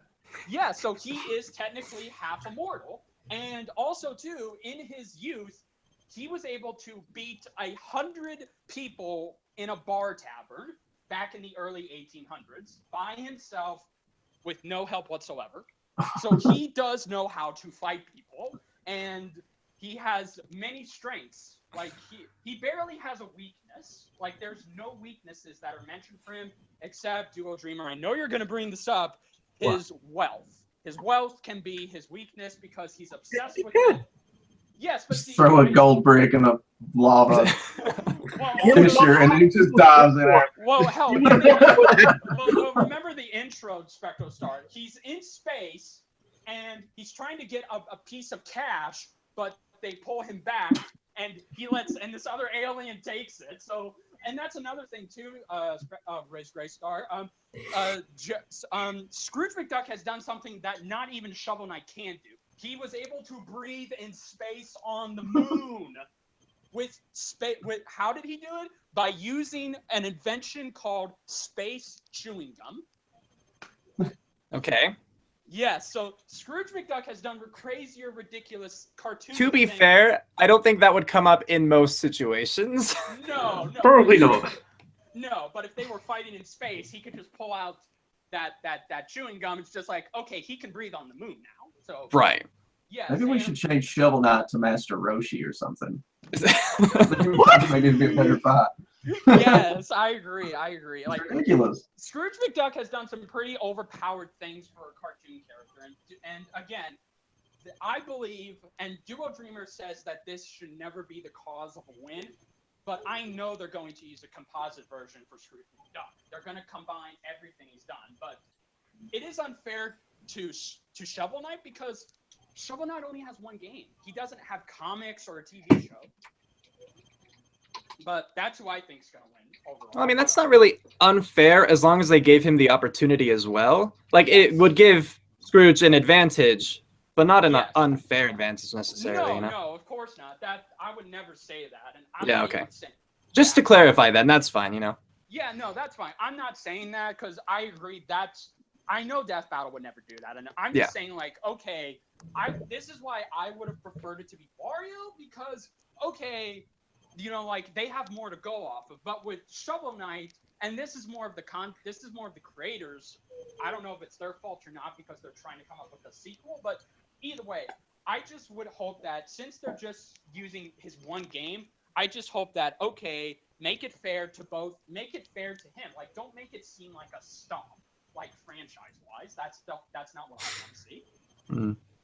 But Duo Dreamer, your predictions, even though you already made a prediction video.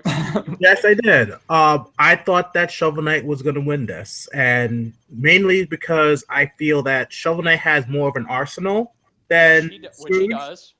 But if he's allowed if Scrooge McDuck is allowed to have his inventions, right.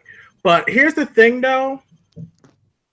I only base Scrooge mostly from the cartoon and the video games.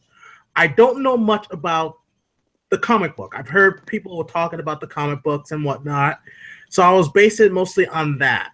So if Death Battle does use feats from the comic book, I would say I can't argue with that, mainly because I think the comic book came before the cartoon. It did actually. I think it came so because people were asking me, what if they use feats from the comic book? I said, if they used feats from the comic book, I guess it's fair game because I heard the comic book came out long before DuckTales was ever released. It was, and Scrooge McDuck in the comics is completely different from how he is in the DuckTales, because the cartoon and the comics don't take place in the same continuity. I mean, they have the same characters, but they don't take place in the same continuity because the comic books came out in the 50s and 60s.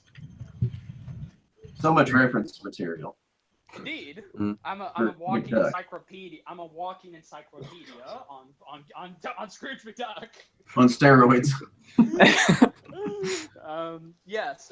So, Spectralstar, do you have any predictions for who's gonna win in your opinion? Well, pretty sure Scrooge is gonna win. Yeah. I mean, if he can dive headfirst into solid gold and not break his neck, he's got to be pretty tough. That's true. Yeah, and Shovel Knight hasn't been the first enemy he's faced who has an arsenal like this, because Scrooge also defeated Count Dracula, and he has dealt with magic before, but he just... He's fought Count Dracula. He did. Sure. He did. Oh my God. Yeah, he literally... Rip. Shovel Knight. Rip. He literally defeated Count Dracula in DuckTales Remastered, the game. I think that it's a great game, but yeah, I mean, Scrooge is kind of a cartoony character. That's all I gotta say. He proves why he's tougher than the toughies and smarter than the smarties. That's his catchphrase. Oh yeah. Yeah. So you're only mate. You don't have any predictions on who you think is gonna win. Just to make sure. Not really. Okay. Riz, you don't have any predictions as well, right? I mean, right now it does sound like Scrooge has the upper hand, but I'm not gonna say anything until I see the analyses. Yes, I am too. I'm not underestimating Shovel Knight. I never underestimate the competition. Yeah. The character, and it's not even. It's not the fact that I'm biased towards Scrooge. Like, I'm not. My childhood does not define, or it doesn't make me choose who I think is going to win, because then I'd be pretty biased.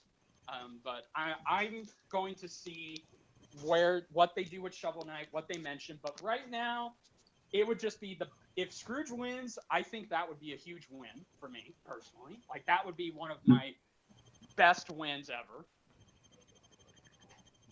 I agree. Mm-hmm. You know. Yeah. Well, we'll see what happens, guys. We'll see what happens, because like I said, I was mostly based it on what I know from the cartoon and the video games. And like as I was saying before, people are telling me more stuff, and if I see the analysis and they convince me otherwise, I might change my prediction. There you go. That's the way to do it. Because that's the best thing about these, like with these death battles. Like, sometimes you just predict or what you know so far, and then if you're wrong, you're wrong. If you're right, you're right. And sometimes what they have to offer, you might change your mind. Yeah, you just have to keep an open mind when new information comes into play. Exactly. That is me. That is definitely me. And I personally, that's why I'm not immediately. That's why I prefer to just wait for new information to come up and just see. I'm the only one that shot the duck already, huh? It thinks the duck is gonna win. Yeah, the duck's gonna. Yeah. So lonely. Oh my goodness. Yeah, but I agree with Duo and Riz. I think that's fair to say, and I think just overall, if this death battle, from what they've been saying about how it is, it makes me more hyped for it. But I'm not letting my love and my nostalgia for Scrooge McDuck or DuckTales, the whole series or the comics, I'm not letting that dictate what my win and my pick for Scrooge, because I do believe I have seen gameplay of Shovel Knight, and I think any knight who can fight with the shovel and who can hard pogo, learn all of this magical abilities, have this kind of arsenal, and who can defeat magical users, any knight that can do that, that's impressive to me. So I definitely am just excited to see where this fight goes. Yes. Yes. Yeah. All right. I want to talk about something else. It's still death battle related, but I also want to talk about DBX. Have you seen DBX, Riz? Nope. No? Oh, Wow. Yeah, I He's not the haven't only seen one. the most recent one. I Yeah, haven't seen it either. With the hopes of getting permission to be able to react to things, I often just don't watch them. yeah. Yeah. So I haven't seen 1 Minute Melee. I haven't seen DBX. They are kind of similar in the same, but people complain that's the problem. Like, Well, I mean, yeah, it's because 1 Minute Melee left, so Death Battle or Screw Attack is like, oh, we need a replacement. Yes. Here it is. And they did have a really, really rocky start last year, because yeah. especially with their pilot episode, which was what was it, Jean versus Trish? Yes. I mean, if you saw the animation, that animation compared to Bayonetta versus Dante, and I said this before, it was like comparing PlayStation 1 graphics to PlayStation 4 graphics. Oh, really? Yeah, Yeah. like Oh. the That bad. yeah, but the 3D animation for DBX got better over time. Like with their other episode, their episode 1, Master Chief versus Jango Fett. That episode. personal favorite episode, by the way. Just saying. Yes, that 3D animation was a lot better. Like it was more fluid and it was more better. I like that. And it's funny, because this isn't the first time me and Duo Dreamer. This was before Spectralstar and Your Only Mate joined us, but we did talk about DBX last year, but it never aired. Like we never aired it. But I don't know. Have our opinions changed on DBX, Duo Dreamer, like yours and mine? Because I don't know about you, but I think DBX is still trying to prove itself as a successor to 1 Minute Melee, if not their better version. But I do think there's a lot of great talent, especially the animators. The animators do a great job animating the characters now, and they have a lot of great talent. And I personally like how CV and Kalis, the animators, they used to animate for DBX, but then Ben and Chad were so impressed with their work, they were like, okay, you know what? You guys do great. You guys do a great job on DBX. Here, come on board with us. Help us out with the death battle. So that's when CV made his debut with Cammy versus Sonya and Ken versus Terry. Like, if it's because of DBX that these animators have a chance to work on death battle, and I think that's a great opportunity. Right. Yeah, I definitely agree. Yeah, some of the fights though, like that's the thing. My personal favorite is still Kenshin versus Zora was definitely good. Like it was really good, but still my personal favorite is still Ronald McDonald versus Colonel Sanders. That was a funny one. It was definitely funny. So yes. But yeah, I like he was saying, it's I felt that, after seeing the season premiere, the season 2 premiere of DBX, which was I think it was Iron Man versus Mega Man X. Oh wait, no, I did see that one. Huh? What happened? Sorry, I got episodes mixed up. Never mind. Oh, okay. Ignore me. Okay. I thought they were starting to pick up steam. I felt they were starting to pick up steam when they did Ryu versus Lucario. I thought that was an awesome battle. Yeah. And I thought, like, okay, they're getting better with this whole show. And I just did a review actually not long ago on Kenshin versus Zoro, which I thought this was actually their best episode they've done so far. Yeah, but it that still was has fun. ways to go to get into Hypergage's standards. Because Hypergage, which was 1 minute melee, set the bar when it comes to that type of genre of crossover battles. You know what I mean? Yes, they did. Like Iron Man versus Batman, really, real, like that. And they're now having voice actors on 1 minute melee. So I think that would be kind of good for DBX if they were able to somehow get voice actors to appear. I mean, they did, but it was only one DBX, and I think that was Saitama versus Kenshiro. Ugh. Yes, I know. Duo Dreamer's least favorite one, but I agree. I mean, like I said, DBX. I don't agree with people saying that. Oh, of course, DBX isn't as good as 1 minute melee because that's the thing. I mean, 1 minute melee has had years and many seasons to craft, and even though they have been having their own troubles, they can still pull out something decent and better. But with DBX, you can tell they're still trying to find their mark. Right. Yeah, so I Definitely. don't. Yeah, and I mean DBX has potential, but I don't think it has the potential to be better than Death Battle itself. Like that's something it can't do, and that's not its fault. Right. What about you, Spectralstar? Your thoughts on DBX? Well, I haven't done a DBX reaction in a long time, mainly because I felt like I was getting swamped with home life and work outside of videos, YouTube. So it's understandable. I haven't watched many of the videos since then. I try to keep up with 1 minute melee the best I can because I've always liked their stuff, and they gave me permission to do reactions to the videos. So that was nice, and that bolstered, me wanting to do it even more just to impress them, something. Yeah. But mainly it's love. But I don't have any hate for DBX or anything like that. Just haven't had time to really squeeze them in there. And with Superpower Beatdown being the only other thing that I react to most of the time, that's typically like once every it feels like once every 3 or 4 months they put one of those out. So it's easy to keep up with that. Yeah, they do, and they're working on their next one. They're working on right now by Mighty Raccoon. It's Batman Beyond versus Spider-Man 2099, and then the one after that it's Buffy the Vampire Slayer versus Blade, and then the one after that it's the one that's making a return. It's GVS again. So, Nice.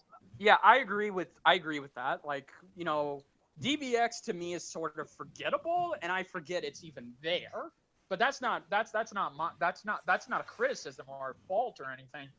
It's just I really want them to do their best. I really want it's more, to me, the show is not about the characters fighting. It's just seeing the animators give their heart out and excuse me, do great work to get their opportunity to shine and possibly animate for Death Battle. Yeah. Well, I mean, I just try not to take too much work onto myself that I can't handle because I've been over swamped before, and you don't want to live that kind of life. You're just working all the time. Yeah, So I agree. I hear you, man. It's nothing personal. Yeah, amen. But your only mate. What about you? What are your thoughts on DBX as a whole? It's all right. Well said. Yes. Short and sweet. That's how I do And a things. 2-word review for this game: shit shark. I think that can sum up DBX perfectly. It's all right. I mean, it's like I said. I mean, and this is, I think me and Duo Dreamer, our opinions haven't changed that much, but it still remains more or less the same. I don't know about you, Duo, but I think they have gotten better. Like, definitely they've gotten better. But see, that's the thing. To me, I remember 1 minute melee more than DBX, and that's not nobody's fault. It's just they really need to do something breathtaking. I agree. Yes, they need to take a risk. They need to prove that they're just as good as Death Battle and 1 minute melee, because hypothetically, if the show was canceled this year and it didn't do so good, then that's pretty much that's not the fault of the animators. That's just the fault of they don't know what to do. Like, what can we do with DBX that 1 minute melee is proving? That Well, like Ben was saying, Ben Singer was saying that he kind of want to use DBX as a testing ground for like possible matchups for Death Battle. You know, like kind of like saying like Or just having the characters fight right, that they wanted to bring in. right, Yeah, and then see like would this be a good battle for Death Battle? It's kind of like say if you're a wrestling fan, it's kind of like NXT and the main roster of the WWE. You know, like that's developmental, and then you get into the main roster. But DBX, kind of thing. DBX also too does fights that we may never see on Death Battle, or they past Death Battle combatants against each other that we could have seen, like Iron Man versus Mega Man. We saw Iron Man and Mega Man in a Death Battle, like, and well, actually, that's a different Mega Man though. That's actually Mega Man X. Yeah. Yes, of course, but still, the point stands. Or future battles that they may do, which, of course, the one I can think of is Future Trunks versus Silver. That one they may do. Or just fights that they could have done, but they decided not to do, like the most recent, Kenshin versus Zoro. Like, everybody wanted Kenshin to fight Zoro and not Urza versus Zoro, but From what I heard, a lot of people wanted him to fight Urza. Yes, of course. But either way, I mean, I agree with DBX. I mean, I agree with what you say, Dreamer. I think it's still okay. Not great, not bad, but just okay on its own. And they're getting there. Yes, they're getting there. They're getting there. Yes. You know. But let's see. Oh, here's something I really want to hear your guys' opinion on. What do you guys think of the new Death Battle style? Like the new logo, the new font. Like, what do you think of Death Battle's new look? I'm still used to the old one, but yeah, I like this one. It's just gonna take some getting used to. Like, what? I was saying, what do you think of the new Death Battle? Oh, did you zone out too? Death Battle. The new open. No, I'm just used to going last now. Oh, okay. No, it's I don't like it. Oh wow. Like, I flat out said it in the video. I might as well flat out say it here. I don't think they should have changed it. It's not even that the design is bad, but just I think they replaced something that was better. You know, and like if we're looking at it from a purely artistic perspective, I think that the new one is more artistic. Like it's better looking, kind of. You know, it's more refined, but it doesn't fit as well to me as the last Death Battle kind of whole theme was. So I'm gonna give it time and hope that it grows on me. But for now, I don't like it. That's basically what I'm doing. I'm with Ris Grestar. I hate the new logo. I hate the new background. I hate the colors. I hate everything. A lot of people have said it's Suicide Squad like. Yes, I said that in my video. It's like they took Suicide Squad and put Death Battle in a blender, and this came out. Now, don't get me wrong. Do not before you people start commenting on me and Riz.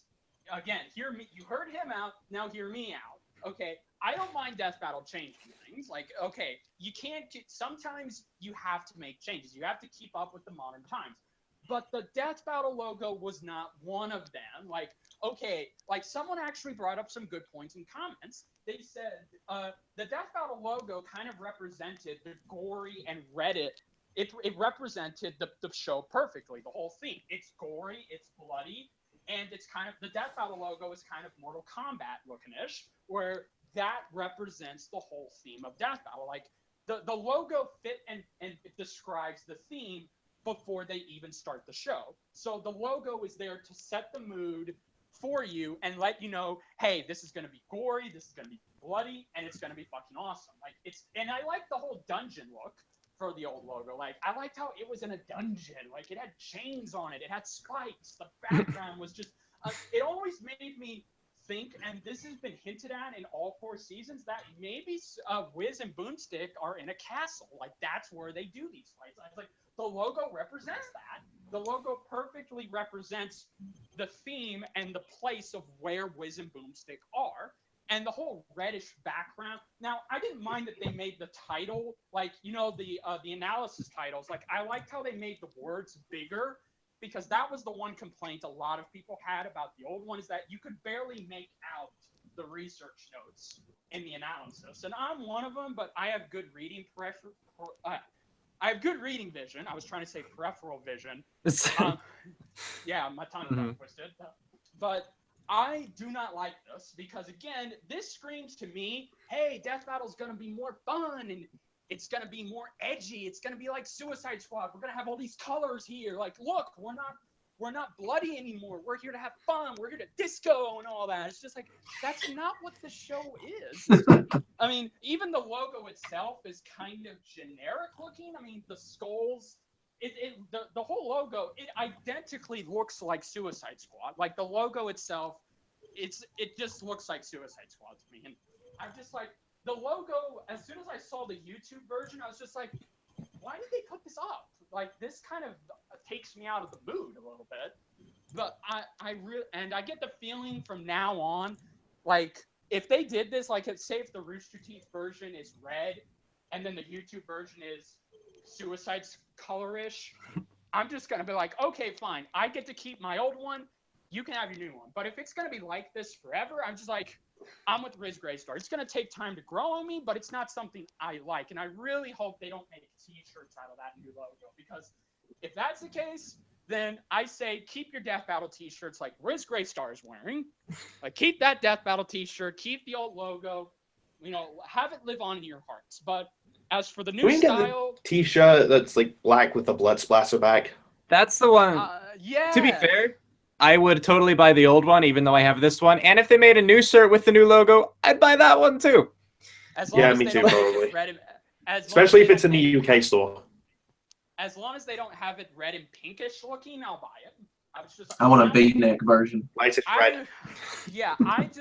But that's the thing. I mean, like I said, people can complain about change, but yeah, artistically, this does look better, but... like change bad. Exactly, but for the whole thematic of Death Battle, this doesn't make any sense. I mean, I thought we were here to see characters fight to the death, not party like Harley Quinn. Are we going to see Harley Quinn and Jared Leto Joker pop up? Or are we going to hear old awesome soundtracks from... God, I can't remember some of the soundtracks from Suicide Squad. Like Beastie Boys. Yeah, there you go. Beastie Boys. Yeah, like Beastie Boys, like all that. Are we gonna hear some of that? It's just like, I don't know. I mean, like I said, what's next? They're gonna change. If they change the Death Battle theme, like the theme song, I'm gonna be like, okay, yeah, now it's officially gonna take time to draw me. I was like, don't keep the theme song. I like the whole da da da da da. Like I even like hearing that in Ris Grestar's predictions when he's. And if they did change it, I'd probably just keep that anyway. Yes, agreed. Me too. Agreed. Yeah, but those are my thoughts on it. Like I said, I don't like it. I really don't like it, and I think if they should have put up a poll, they should have asked people, hey, should we change the new? If they would have asked us, I would have said, no, keep it the way it is. You're doing fine. But they want it to be edgier this season. So, it is what it is, but I personally think it's nicer to look at. Duo Dreamer, your thoughts? Some of my viewers brought it to my attention about the new layout. They asked me, "What you thought about the new layout?" I said, "What new layout?" Because I'm a sponsor, just like Richard. First member. Huh? First member. Well, first member. Okay, excuse me. First. First member, second member. Yeah, when I was watching as a first member, it was the old, logos and everything, And then when people were telling me, "Oh, did you check out the new layout?" I said, "What new layout?" So I checked on, the YouTube version, and I'm like, "Okay, this is new." And I kind of expected that one of these days they're going to change the logo.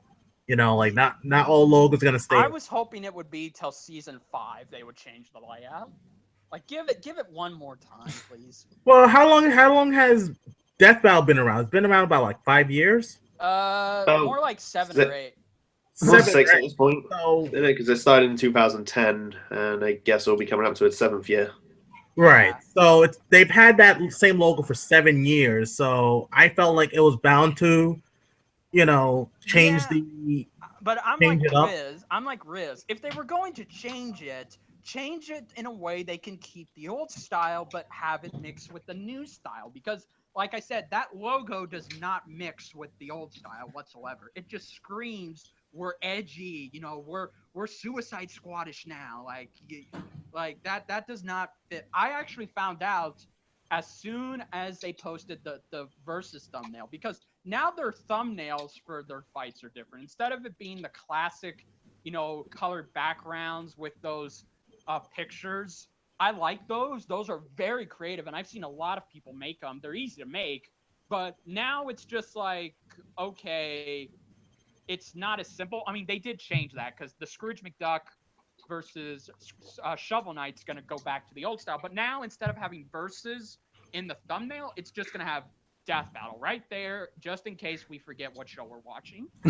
Yeah, but in my personal opinion on the new logo, I'm like with everyone. You know, I said it's new. It's, you know, I get what they're trying to do, but it's gonna take a while for me to grow on it.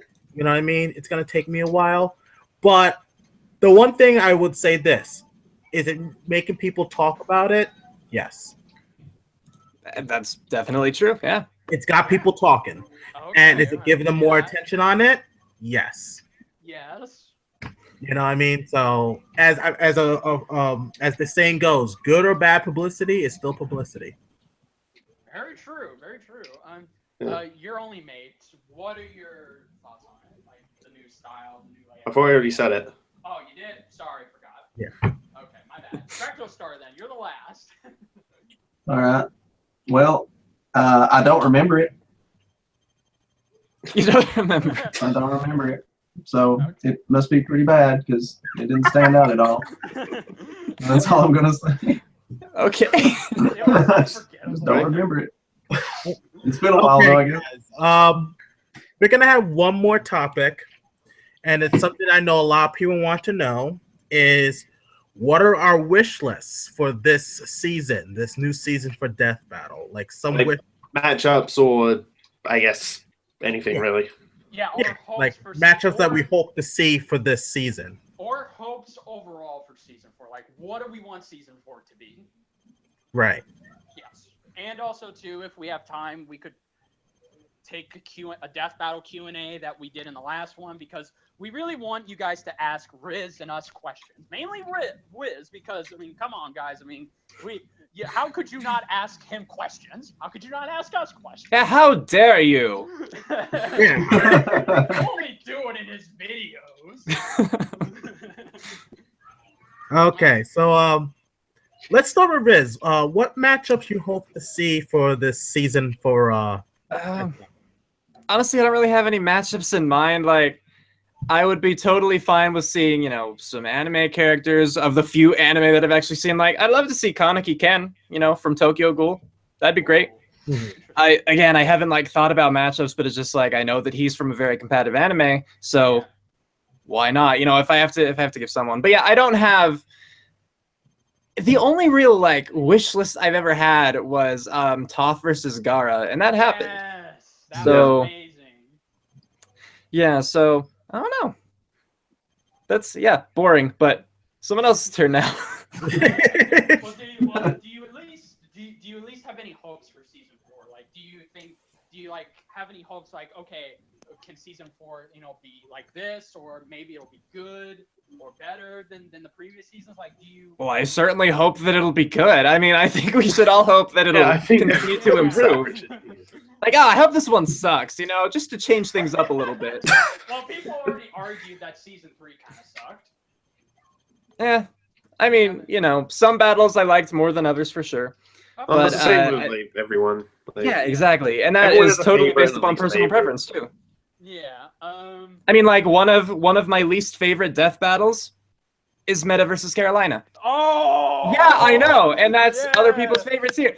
But it's one of my least favorites because like I didn't know either of the characters, which isn't abnormal. I thought that it was kind of ambiguous, just a little bit confusing, and they completely switched up the style, which was totally awesome for, you know, red versus blue fans. But for me, an outsider, it was just interruptions. It was just random stuff.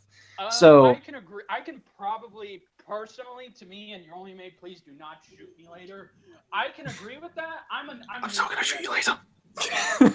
I'm new to the Red versus Blue franchise because I actually researched. I watched all 14 seasons on 13 seasons on Netflix. It took me 5 days to finish all of Red versus Blue because I'm the marathon master. But either way, but when I saw how the battle was, I thought, okay, so this is just going to be the death battle style. But when I saw, no, it's going to be a Red versus Blue cross, I was like, okay, that's fine. I don't mind that. I was just like, but then when I saw, okay, no, this is going to be a Red versus Blue episode, I was just like, okay. I mean, I don't know how I feel about that because I mean, I'm new to this, so I can't say I'm excited that, oh yeah, it's mainly going to be a Red versus Blue episode that's on a Blu-ray that Your Only Mate purchased, and you can all go purchase too on the website.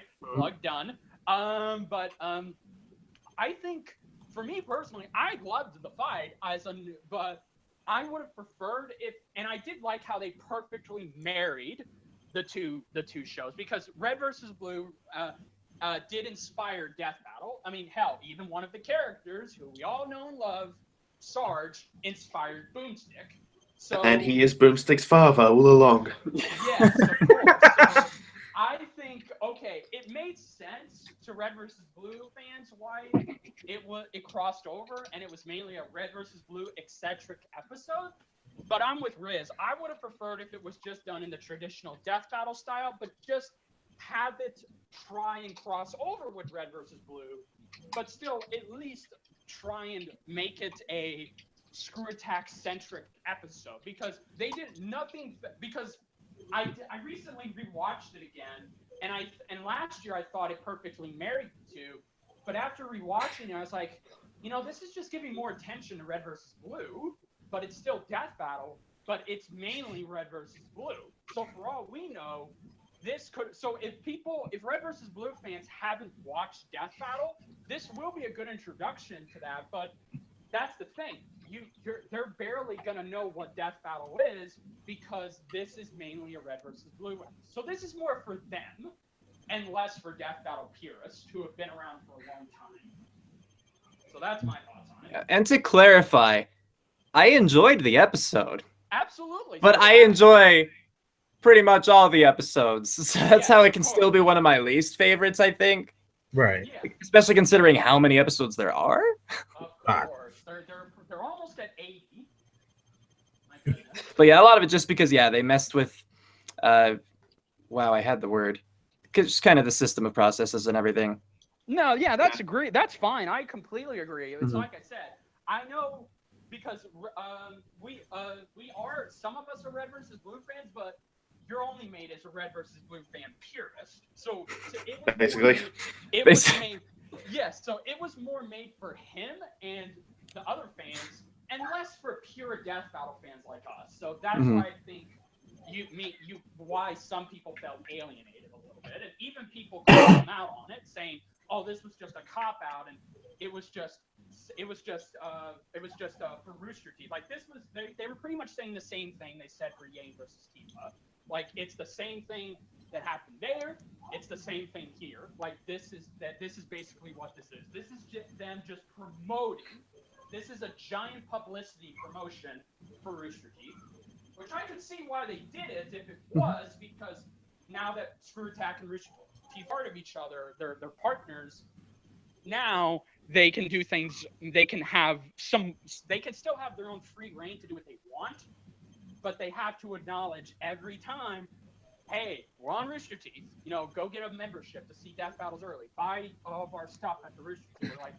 So I could see where they're coming from, but I didn't think it was a bad episode. I thought it was a good episode as a new Red versus Blue fan, but I'm like you, Riz. I would have preferred if maybe they didn't tweak some things and they just would have kept it to where it's for Death Battle pure fans and Red versus Blue pure fans, and not the former. Okay. Cool. But yeah, with that being said, should I go next on my wish? Go ahead. Oh, thank you. My one fight that I really, two fights actually that I want to happen this year. One of them is still the same. I want Samurai Jack versus Afro Samurai. I want that fight. Screw Attack.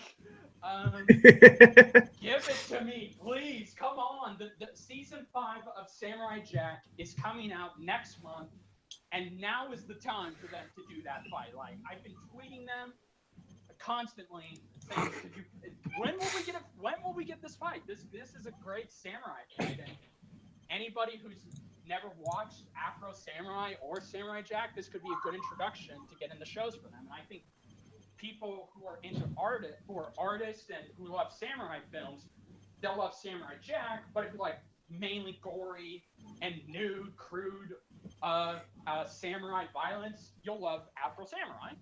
So I want that fight to happen, and I think it would be a great way to celebrate. Mainly Samurai Jack, yes, but I would just love to see. This would be their first samurai fight. There's a lot they could do. They could actually storyboard this. Like, they could actually draw storyboards and see, okay, this is how this scene is going to go. Tori, like, you do this and you do that. Like, that would be just so awesome. But the next fight I want, and this is something we've all been wanting. Everyone thought it was going to happen in season 3, but they tricked us, and we got Deadpool versus Pinkie Pie. I still want to see Galactus versus Unicron. There it is. Yeah. Yes, I want to see this battle, like the giant characters and kill each other and destroy the universe just to win. I want to see that. Transformers versus Marvel. Who will win? Probably the Transformers, because they make a shitload of money and Michael Bay promotes them like crazy. But that's my wish list, and I'm with Riz. I'm just hoping season 4 doesn't suck and it's great, and it can really be the best. That's all I want. Who wants to go next? Is this thing working? Yes, now it is. Working. Hi. Yes. Because I was using my webcam just a minute ago, Okay. and that must have been pretty bad. I'll go next. Sure. Is it for future fights? Yeah. Yeah, future fights and what you hope season 4 is. Well, I've said this before, but I really want Dracula versus Alucard. Yeah. That would Which just be an awesome. I just don't see a connection there. I don't know. Which I know what Alucard? you mean.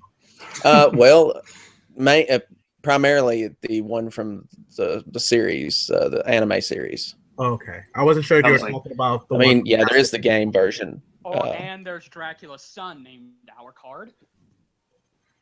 Yeah, Yeah. put him up against Alucard. My money's on Alucard. Well, either way, with the ones that I want to fight, Dracula is going to inevitably win. Either way, because well, they're both Dracula, so Yes, of it's course. different versions. Yeah. I think that would be an amazing fight since they both have like crazy cosmic powers and abilities, and it would just you could do anything you wanted to do with the fight. You could animate anything.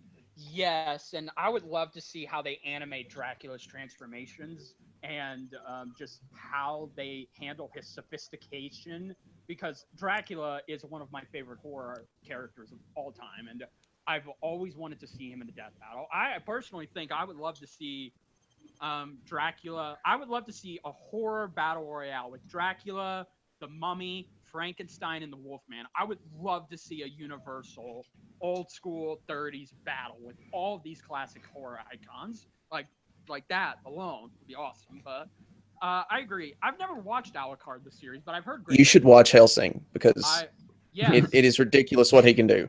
yes, and I've I've seen a few episodes of the Abridged series Yeah, Team 4-Star constantly parry. so far. Yeah, so I definitely will, but if that could be interesting. I like that. It Okay. would be a tough fight to like call a straight winner because they both are practically immortal. The only things that can hurt them is holy weapons, and Yes. they're not going to use holy weapons on each other. So how are they? No. So well, unless there's stakes and hawthorn bushes, then Dracula's gone for, because I mean, like I said, it's he has. I think Dracula, Well, I was talking about the Dracula from the Castlevania series, but they can do a okay. composite if they want to, but it's Oh, still going okay. to include all that, I would say. Okay, yeah. Okay, well, if it's Dracula from the Castlevania series, which I love, I think that'd be good. I would like to see that. Yeah. Okay, that's cool. Any hopes for season 4? Like, if it does great, like, do you want it to do great? Be better? Like, any thoughts on what the future you want for season 4 is? Who, me? Yeah. The future. Just hope they keep doing it and making it better. Basically, Well just said. time to hone your craft, Yes. to make Yeah. it masterpieces. Of course. That's about it. Yeah. You want to go duo dreamer? You're only right. Which one of you wants to go next? I guess I'll go first. Okay. Do you mind, Right. Neil? Okay. All right. I have a few characters I like to see, but there are two battles I would really love to see. I would like to see Chris Redfield in an episode this year. Oh yes. You from know, Resident like Evil, someone from the Resident Evil series, which especially I've with Resident Evil never 7 out. Which I've never played. I've never played any of the Resident Evil games. I know duo dreamer. I'm gonna smack you in the face, Rich. Even I've played those games. Yeah, I know. I'm the odd man out. I know. I'm the odd man out when it comes to that. But I'll be honest with you. If they were gonna do a same universe battle, I don't know if they would do it. I would like to actually see who would win between Chris Redfield and Leon Kennedy. Interesting. Oh boy, that is a. Oof. God. I mean, we've seen them go at it in Resident Evil 6, but Yeah. in a research battle, who would actually be the victor in between those two? I mean, I've always felt that, you know, with Death Battle, if they want to do same universe battles, why not? You know what I mean? You know, Yeah. why not do that? The other one, there was what was it that I wanted? I can't remember. Oh yeah, Battle of the Demigods. I wanted Kratos versus Ashura from Ashura's Realm. I thought you were gonna say Wonder Woman. What happened? I thought you were gonna say Wonder Woman. What? Well, that would be a good battle too. A That would be a goddess, good battle too yeah, to see a those two goddess, go at it. or But- Kratos versus Thor, a demigod versus a god. Like, I don't know. I mean, blame Mighty Raccoon. He got me into the idea. There was something that Ben posted on Twitter that would be an interesting fight. I wish they would do this because I don't know if they've ever done, like, say, forms from a same universe. Like, say, which form is the better form? Like, this form or that form? I think I know what you're talking about. Right. Vegito versus Gogeta. Oh yes, that But has that been- is Two something. fusions of Vegeta and Goku.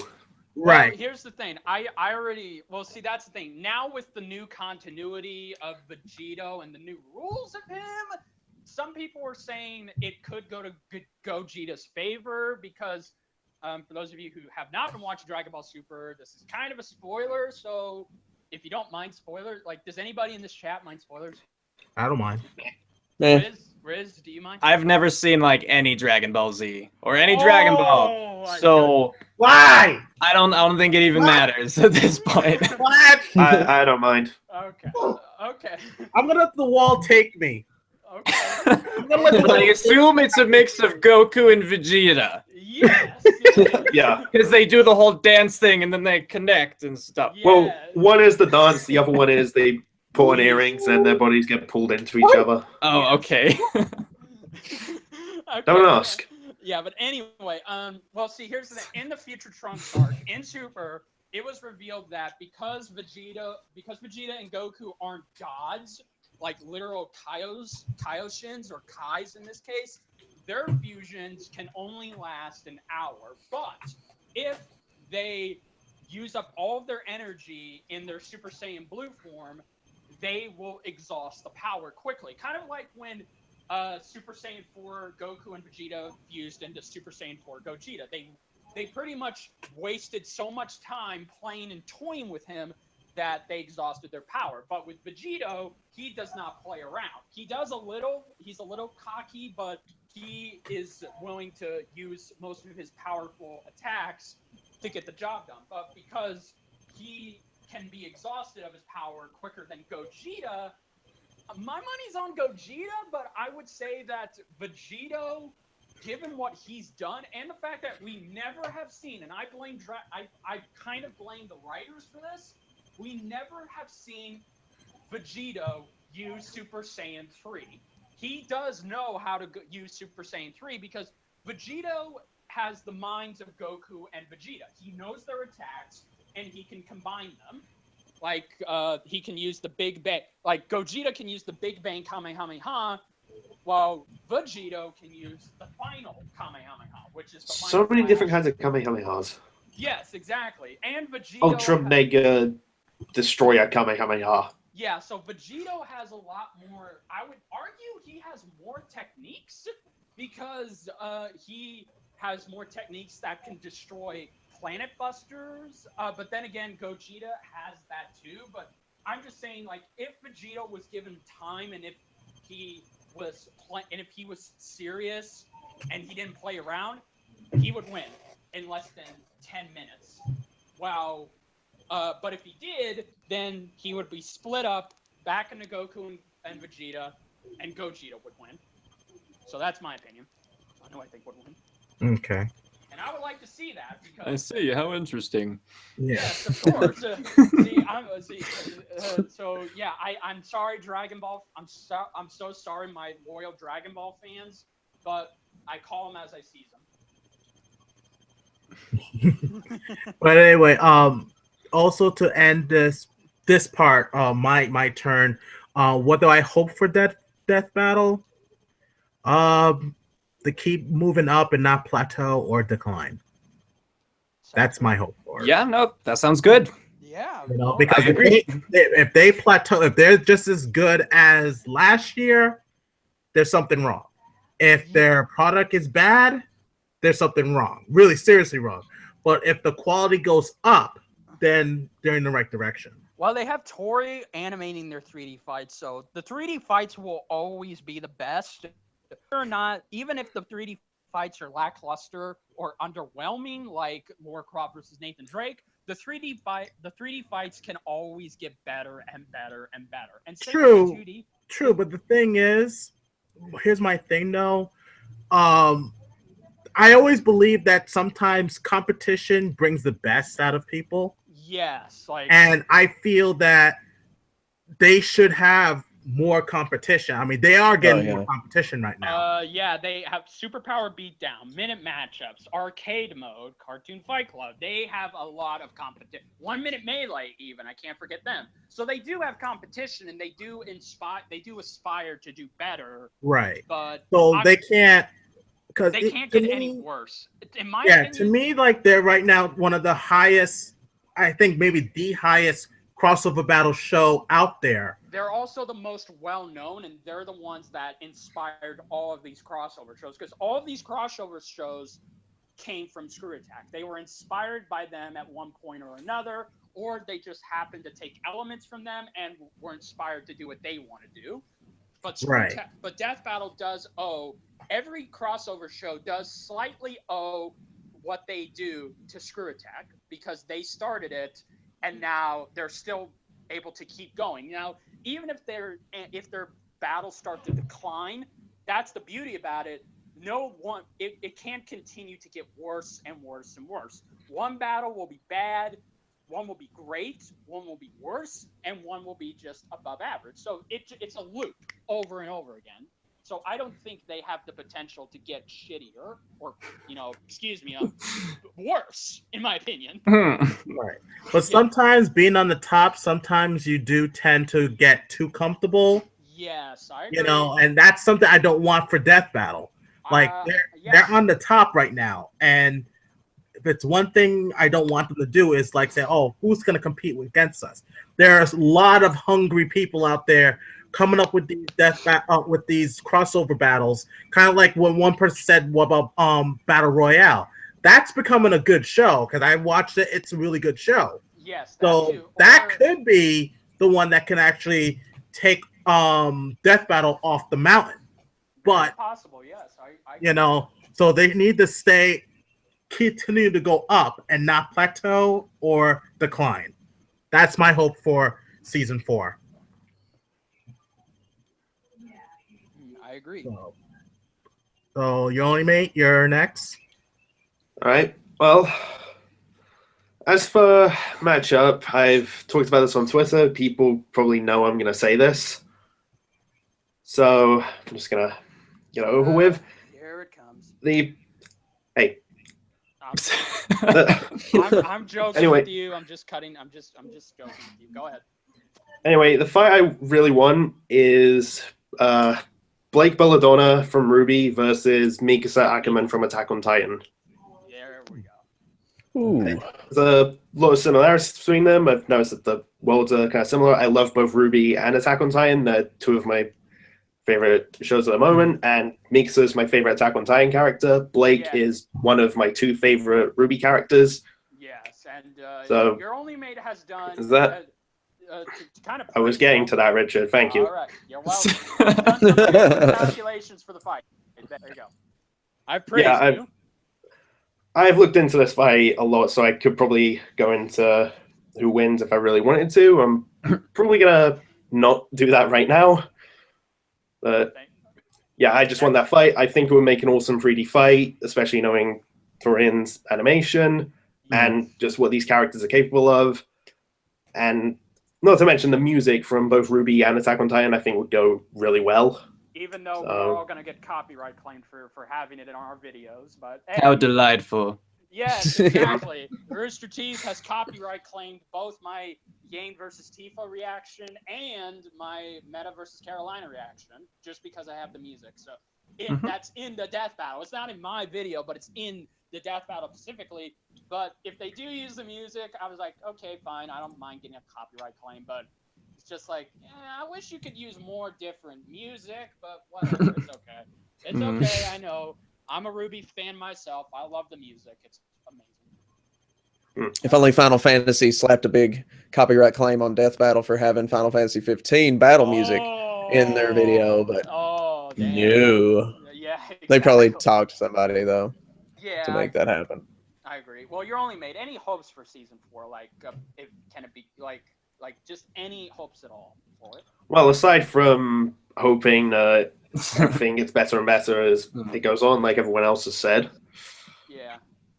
I mean, one thing I wouldn't mind having, because they did talk about this like around the time of Yang versus Tifa, is bring in Grandma Boomstick.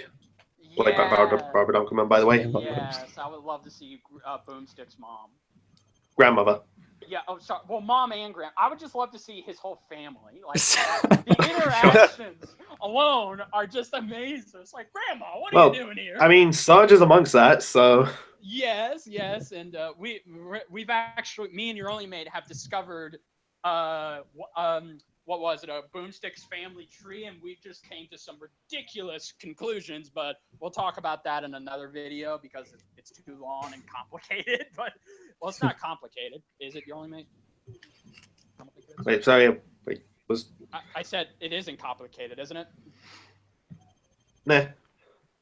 Okay. Well, either way, I would just love to. I think, okay, well, that's one of the things I would love to see. More great jokes and chemistry between Wiz and Boomstick, like we always get. Like, I would really love to have them push the envelope on that. If we could have them go back to Soul versus Ragna, you know? Oh, yeah. Yes. I would love that. Had one of the best interactions. That's my favorite analysis portion ever. Yeah, So, I agree. That's one of my favorite Boomstick and Wiz interactions of all time. Like, no other interaction has come to beat that. And I would actually just love to see them do that again. But this time, like, okay, like, what if Wiz or Boomstick pissed each other off so much that one of them just leaves the whole show and that one of them has to do the other fight by themselves? I know they couldn't do that. But for the sake of the joke, like, let's say if, Wiz pisses Boomstick off, like Boomstick pisses Wiz off so much, and that Wiz says, I'm leaving, I'm going to go experiment to get my mind off of it. And then by the end of the fight, when Boomstick explains why the characters won, Wiz comes back and says, okay, I'm back. Wiz, the show's over. Oh, I wanted to do my calculations. Yeah, no, they're fun possibilities. Yes, it's endless. It really is endless. But I think that's about it. Like our wish list and hopes and dreams for season 4. Okay. Well, anyway, our last portion is we're gonna do a little Q&A We can on Death do- Battle, and also especially doing a little Q&A with Ris Grestar from the. We'll do no less than 20 questions because fewer. less than that. Less than that. Like, so do not spam us over and over again. Like, we won't do all of your questions. We'll just pick out the ones that are interesting to talk about. So just ask away and we'll answer them quickly as we can. We'll try not to go too in depth into them because, I mean, honestly, I think we'd be here all day. Yeah. Yeah. All right, let's go down here. Yeah, I'm waiting for questions here. Questions. Somebody ask a question, I have a David, or we're question gonna- for Riz. Oh yeah, go for it. Oh, yeah. Stephen Colbert, how did that feel? Oh, being shouted out by Death Battle? Yeah. I was like, I've never Yeah. met him. What are you talking about? Well, no, I mean, of course it feels good. I'm pretty sure that was with Tails and Luigi, right? Yeah, I saw that tweet. Yeah, I was I like, saw Yeah, oh, no, so it's just super nice because one of the things that I struggle with, at least, with my reactions, I only react to things if I get permission from the creator first. But even after that happens, I still wonder about how they feel about it. And so having that shout out, it wasn't even about like any subscribers that might have come from it. It was just the validation itself that hey, they enjoyed it or they support what I'm doing enough that like they're gonna share my own content. So yeah, it was awesome. Exactly. actually, something similar awesome. happened with me a while back. Yeah. Yeah, I do these things called hype videos. If a death battle is coming up and it gets me really excited, then I'll just make a video about it. Mhm. Just sort of like an AMV-ish sort of thing, like a trailer, well, whatever you want to say. That's cool. Okay. And the first one I did was for Goku vs. Superman 2, and Ben tweeted about it, and I was like, oh my god, and I just couldn't believe it. The same thing happened to me, except I don't do music videos, but when I first started reactions, what was it now? It's like, 3-4 years ago? And I did a reaction to the Death Battle trailer for Goku vs. Superman 2. I look at the reaction matchup they did, and then when I watch everyone's reaction, because I'm friends with some of YouTube's greatest reactors who have great potential. Riz is one of them. And so is all of you, of course. But okay, when I looked at the reaction mashup Screw Attack did, I'm watching, and I see my reaction. I see my reaction for a split second. It's just a split frame of me covering my mouth because of the epicness of Goku vs. Superman 2. I see that I fainted. I was just like, oh my god, thank you so much. I tweeted to Ben personally saying, thank you so much for putting me in there. That was such an honor to be included among these reactors. And they had to actually edit the video for me to do that, because this is back when I don't know how to edit personally, because I'm terrible at editing and I don't have the greatest technical equipment, but maybe someday I will. But either way, to know that they went out of their way to include me and edit my video to me reacting to what was on screen, I felt extremely honored. And just it just shows that, wow, I'm now a part of this community in a great way. And it actually got me more subscribers, because a lot of people saw my reaction and say, okay, yeah, I'll check this guy out. So I owe a lot of that to Death Battle. So I understand what Wiz is talking about, and the same with Dylan Mate. Okay. Awesome. Any questions, Duo Dreamer? I was gonna go with some of these fans asking some questions. Okay. Like utterly random guy was saying, what character you don't want to see on Death Battle? Oh my god. Oh, that's a good one. Riz, since you're my friend and you're our guest, you go first. I would not want to see the annoying orange. Thank you. That's a good one. Thank Yeah. you. I hate Fair that. enough, actually. Best answer. Yes. I hate that orange. He creeped me. He gave me nightmares, and hearing his voice, it makes my ears bleed. Hearing the annoying orange speak is like watching the end of the world slowly come about. Like, it's that for me. It's just, I hate characters that are creepily designed, and I especially hate the animation on him. It's just like you just see his mouth move in in a realistic setting. It just creeps me out. I swear to God, you would have to tie me down in order to get through a full episode. Oh God. Well, then let's hope that doesn't happen. Yeah. I don't see it happening. If no. annoying, even if it's a joke fight, I'm saying I'm out. I'm not reacting to this. You're gonna have to tie my ass down. I don't care how many people want me to. I won't do it. So what other characters, guys? SpongeBob SquarePants. I don't want to see that character in Death Battle at all. Fuck him. Kenny. Fuck him. Oh wow. I don't like SpongeBob SquarePants. Okay. All right. I mean, I don't want to see him in Death Battle either, but I really like SpongeBob. I do too. He just doesn't belong. Yeah. Well, the earlier seasons of SpongeBob were amazing. Like, I'm ready. I'm ready. Did he stop saying "I'm ready"? Is that a thing? I think he did. It's been so long since I've seen SpongeBob, but I understand what Duo's saying. I mean, now that he's overstayed his welcome, I think, and the fact that he's very overpowered than people give him credit for. Overpowered. He's a cartoon character. Yeah. Yes. Oh, let me guess. Toon Force, right? Yeah, with Oh, defensive yeah. capabilities, he's overpowered. I mean, even compared to other characters within the SpongeBob show. But offensively, I wouldn't say as much.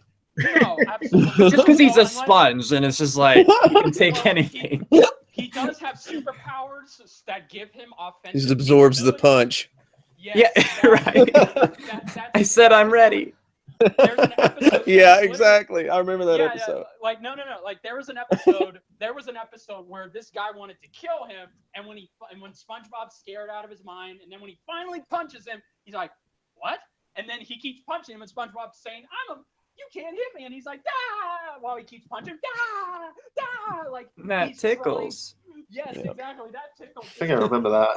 Yeah, it's just like, okay, SpongeBob is scary, like when he's like that to me, but I agree. I can see where Duo's coming from, but I still like SpongeBob, even though he's overstayed his welcome.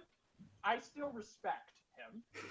But either way, but also too, I think the analysis for that would be really out of the ordinary. Like how Spoonstick and Wiz have to talk about the analysis of a sponge, like that alone. It's just like. But okay. The one character I don't want to see on Death Battle, that's very difficult because it would have to be a character that I personally hate and I just can't stand. That's hard because there's a lot of them. But let's see. I can think of two. I can just think of two. I don't want to see. I don't want to see Gumball from the Amazing World of Gumball. Okay. Mainly because his Toon Force is even ridiculouser than other characters, and he can actually turn into a Super Saiyan. And I'm just like, okay, it feels like we're retreading. I like Gumball. I'm not saying I hate him. I liked his show. I watched a couple of it. It's very funny, very out there, but I'm just like, I don't know if he would be fit into being a Death Battle. Like that just to me doesn't seem right. But as far as oh goodness, a character that I actually hate. Again, that's hard because there's a lot of them. I guess I don't want to see Uncle Grandpa from you know that Jesus show? Christ. Yeah. Good morning, everybody. I'll be honest with you. I see your good friend Richard doing that battle. Come again?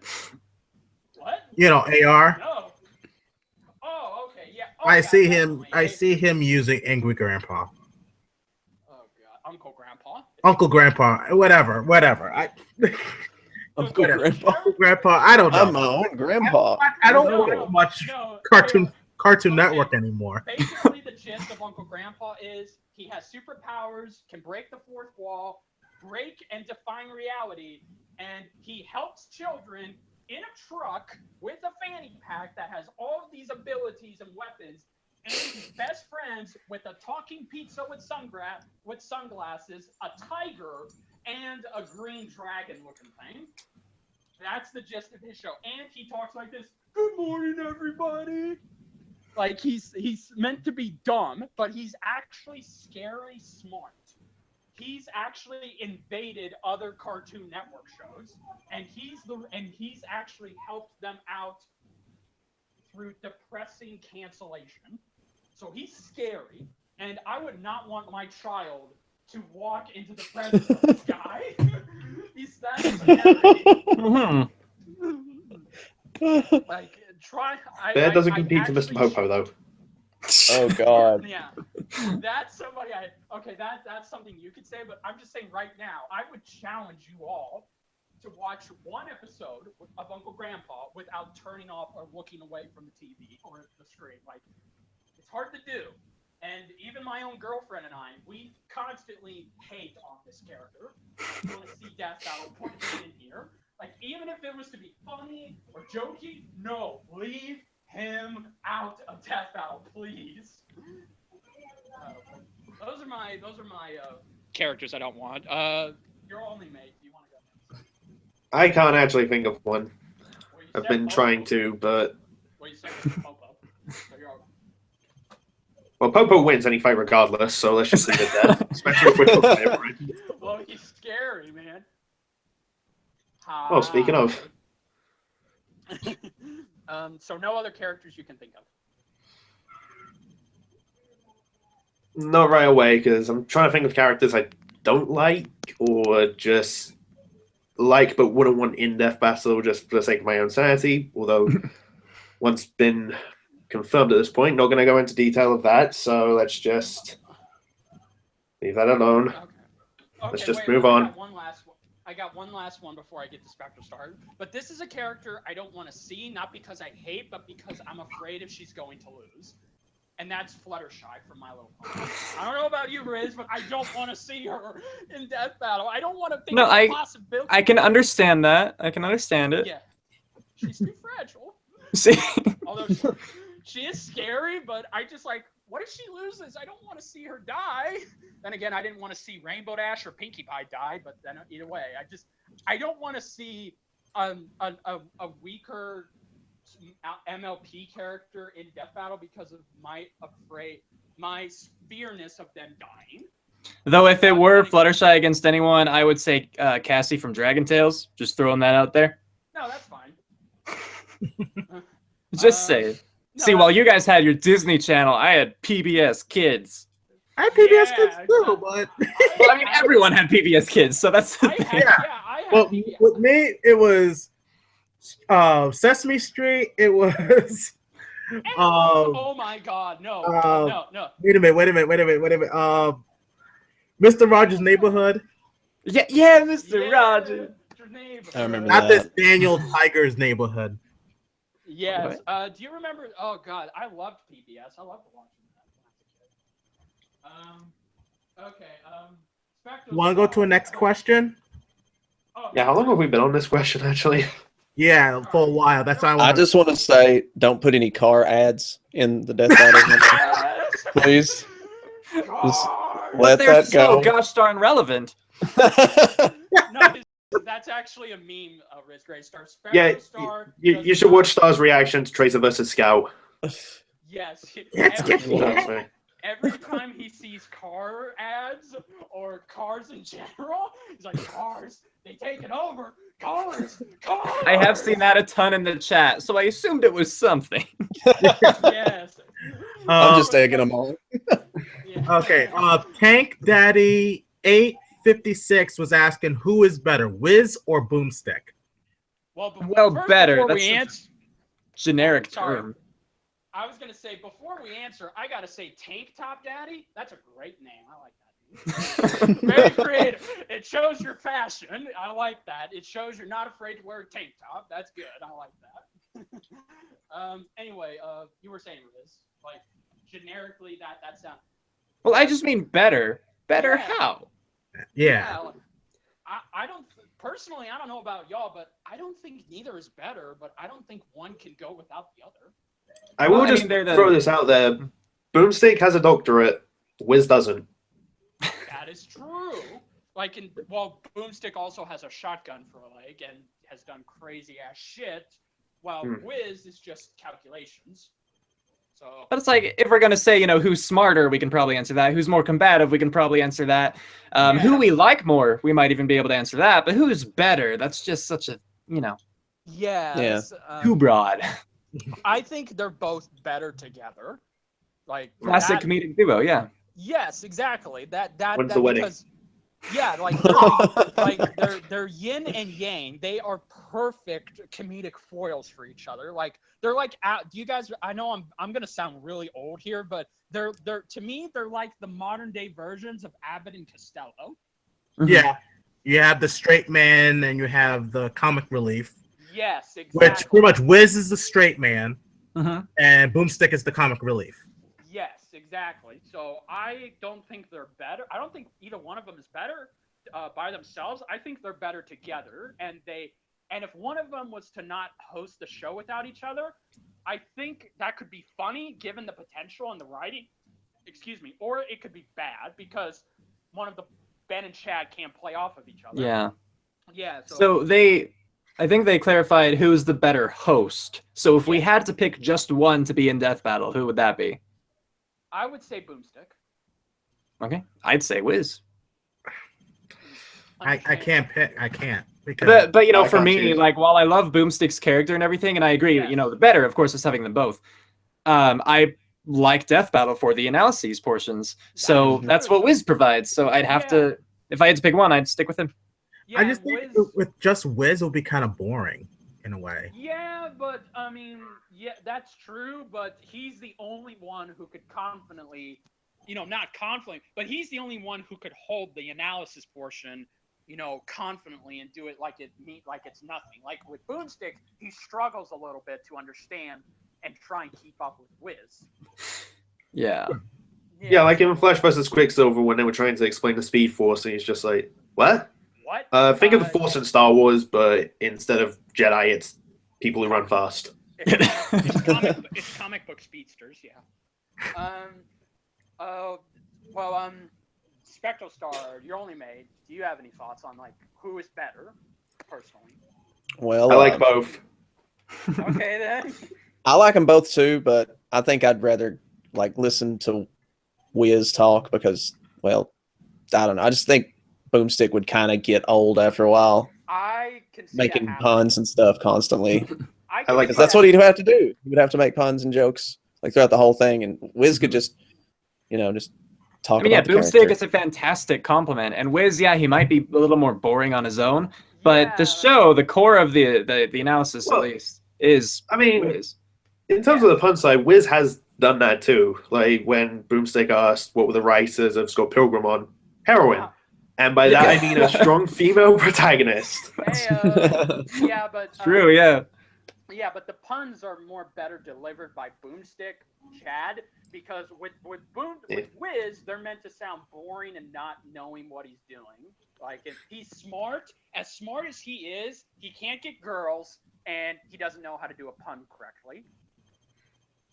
Like in my opinion, but I prefer Boomstick, and not just because of the puns, but because if you put Boomstick with anybody, like with Deadpool and Pinkie Pie, when he was talking to both of them and interacting with them, that shows to me that if he's talking to another character that can see past that fourth wall and and break the rules of the show, that's perfect comedic timing for him and the characters in question, so that's why I like Boomstick, because he can better interact with the characters that can get out of the fourth wall, and he's pretty smart, considering that everybody sees him as just a dumb redneck who loves beers and shotguns. Well, he does have that tattoo on his ass. I know, and I hate that. I hate that stereotype. The Spectralstar should go down there and sue them. Well, yeehaw, let's go. Yeah, exactly. So I was gonna read another question. yes, This of is course. from Yang Chao Long, and this is an interesting one. Would you guys want a Death Battle video game where you play as Wiz and Boomstick? Yes, absolutely. I would love that. I wouldn't mind a 2D platformer in the vein of Angry Video Game Nerd or something. Yes, I was just gonna say that. I was just I'd be gonna up for say that. that. Yeah, I would love to see, you know, like, let's say if they're getting ready. I already have the perfect story. Like, let's say they're getting ready for the next death battle, which they tease. Like, the video game can even be tied in with the next death battle. If they're getting ready for it, but before the battle comes out and they get ready for it, they have to go on this crazy adventure, get trapped somewhere, and they're forced to work together. And you actually get to see what Wiz's castle looks like. And you get to see them, you know, go around trying to defeat the enemies. Like, let's say if Wiz was working, like, let's say Boomstick could joke about the enemies. What the hell are those? Oh, those are just my robots I've been tinkling with. Did you give them death rays? It's just like, I think they should like have stages, and at the end of every stage, it's like a dead death battle character that died and yes. come back for the stage. I already know. They come back as like a zombie version of them or something. I already know the perfect final boss. Like Mega Man powers. The final boss that Wiz and Boomstick face, that's a death battle zombie. It's Goku. Dragon Ball Z fanboys. It's Goku. Yes. It's Goku. Yes. Like, That's about Goku. Yeah, Goku. He's like, I'm back, and he's voiced by, you know. Masako X is just like, you guys killed me off twice. Oh, come on. Are you really going to take... Are you still holding that against us?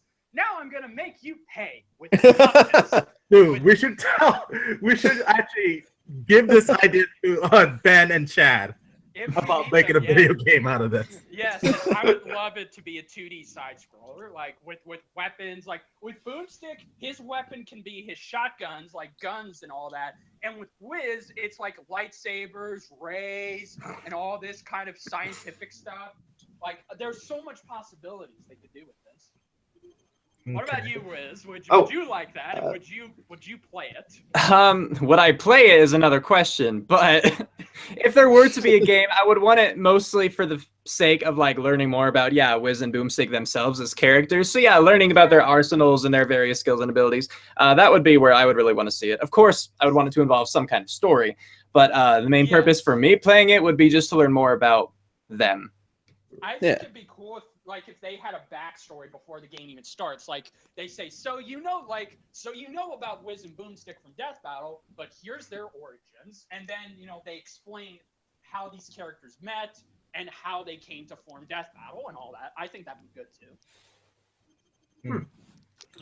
Next question. All we know about their meeting is that Boomstick forgot his pants on the first day. That we do. It happens to all of us. Right. Yeah. All right. I was gonna go to Brobuscus. Actually, there's someone that's in the chat that I should bring up. I can't believe I haven't at this point. On the next Death Battlecast, Ben and Chad are gonna have a rap battle as Wiz and Boomstick. Wait, is that a real thing? Yeah, on the Death Battlecast that they do every Wednesday, they're gonna do a rap battle. Well, okay. That'll be I'll definitely check that out. And the fans are giving them the lyrics. Thank you, Mandalorian Arrow. Yeah, that's awesome. So, and they've already got the beat work. They're already working on the musical beat. So yeah, that's actually going to happen next week.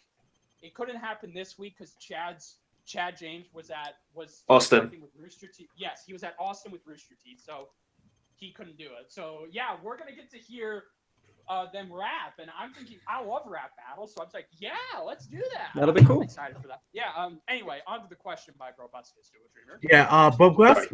Brobuscus was asking, will Crash Bandicoot versus Spyro the Dragon will ever happen in Death Battle? Probably, yeah. I know you've been looking forward to that, Brobuscus, but all I gotta say is asking us what would happen. I don't know. We don't write the show, so it's just like. Maybe. Like, oh, okay, a twist all along. We're all writers for Death Battle, and they gave us permission to do this podcast. I mean, it's kind of like if we had been asked, a couple weeks before, hey, will they ever have Scrooge versus Shovel Knight? I don't know. I guess it's possible. Yeah, I agree. I mean, I would love to see because I love Crash Bandicoot more than Spyro. But with my girlfriend, Mrs. Kenobi, she actually loves Spyro more than Crash. He was asking if you want it to happen. Yes, I know. Will it happen? I'm getting to that. Do I want it to happen? Not really, no. But will it happen? Oh yeah, probably. I mean, because Crash Bandicoot is getting his games remastered and he's coming back into the gaming world, so I think it will happen this season. It has potential to. That's fair. And you have Skylanders, so you know how that's always been popular. Your guys' thoughts, like if it'll happen or not? It might. I mean, they did Ratchet and Clank versus Jack and Daxter, so why not? Yes, which was awesome, and I saw the movie after that. Loved it. I mean, given how much is requested, I can see it happening. Yeah. I mean, although people are saying if they composite Spyro, then Spyro wins because Crash Bandicoot, unfortunately, cannot compete against Spyro, from what I heard. He's gonna have his hands full with Nathan and Joel anyway. I would love to see. Of course. I would love to see. I would love to see it since they've done Ratchet and Clank. They've done Kratos. They've done. Recently they've done Nathan Drake. I would love to see them have Joel and Ellie in that battle. That's just me. But either way, so anybody else? Also, I mean, we've already gone over the will it happen. Who knows? Do I want it to happen? No, but I also don't not want it to happen. You know what I mean? It's not one of those I'm particularly like hoping for, but I'm not gonna mind if they do it. Basically, just it's just like I'll roll with it. Yeah, if it happens, it happens. Cool. I'll enjoy another death battle. If not, that's okay. Well, I'll enjoy a different death battle. That sounds good. I agree with that. I agree. Duo, your thoughts? Well, like I said, like if it happens, it happens. Like I said, you know, like they did Jack and Daxter versus Ratchet and Clank, so I wouldn't be surprised if they did end up doing Crash Bandicoot versus Spyro, and seeing how those two are in the same game as, you know, what is it? Skylanders. Imagine what? Yeah, there you go. And I forgot the it's the newest Skylander game. I know. Yeah, I know what you're talking about. I wouldn't mind seeing it, to be honest. And it'd be another PlayStation battle for people who grew up on the PlayStation, because Crash Bandicoot came out on PlayStation 1, and you know, I mean, I think this be an awesome another PlayStation battle, but I'm with everyone else. Do I want it to happen? No, but I don't want it. But I kind of want. I do not want it to. I don't. Oh, I lost my train of thought. You can do it. Okay, I can do it. I do not want it to happen in my personal list, but I'm not against it happening. There we go. There you go. Good job. Okay. Yes, still recovering from the hospital, so still a little tongue twisted, but okay. Next question. All right, let me see. Try and look for a good question. Oh, wait. Again. I'm not looking for a good question. If anyone sees a good question, feel free to jump in. I unfortunately. Would you like to see more real people in Death Battle by Keir Armstrong? Oh, yeah. Asks. Good old Kira. Hey guys, I'll be right back. Okay. The wall's gonna take me. Real people, probably. Depends on who we're talking about. I mean, they did Chuck Norris and Justin Bieber and Rebecca Black. So yeah. Definitely I think it's a really tricky situation. Like, I didn't mind having, you know, those ones, Chuck Norris or Bieber or that kind of thing. But I think that if they're going to do real people, they should really focus on the kind of iconic real people, like Chuck versus Segata. You know, they're real people, but they were kind of elevated to a certain almost mythos status, you know? Yes, exactly. Yeah. How about so there it wasn't Jackie just Chan, Bruce Lee? Yeah, see, like those, I'd be fine with those. But then if you have, I wouldn't want like more pop stars, or let's have this actor that's just, you know, versus whatever. Because then it could get weird.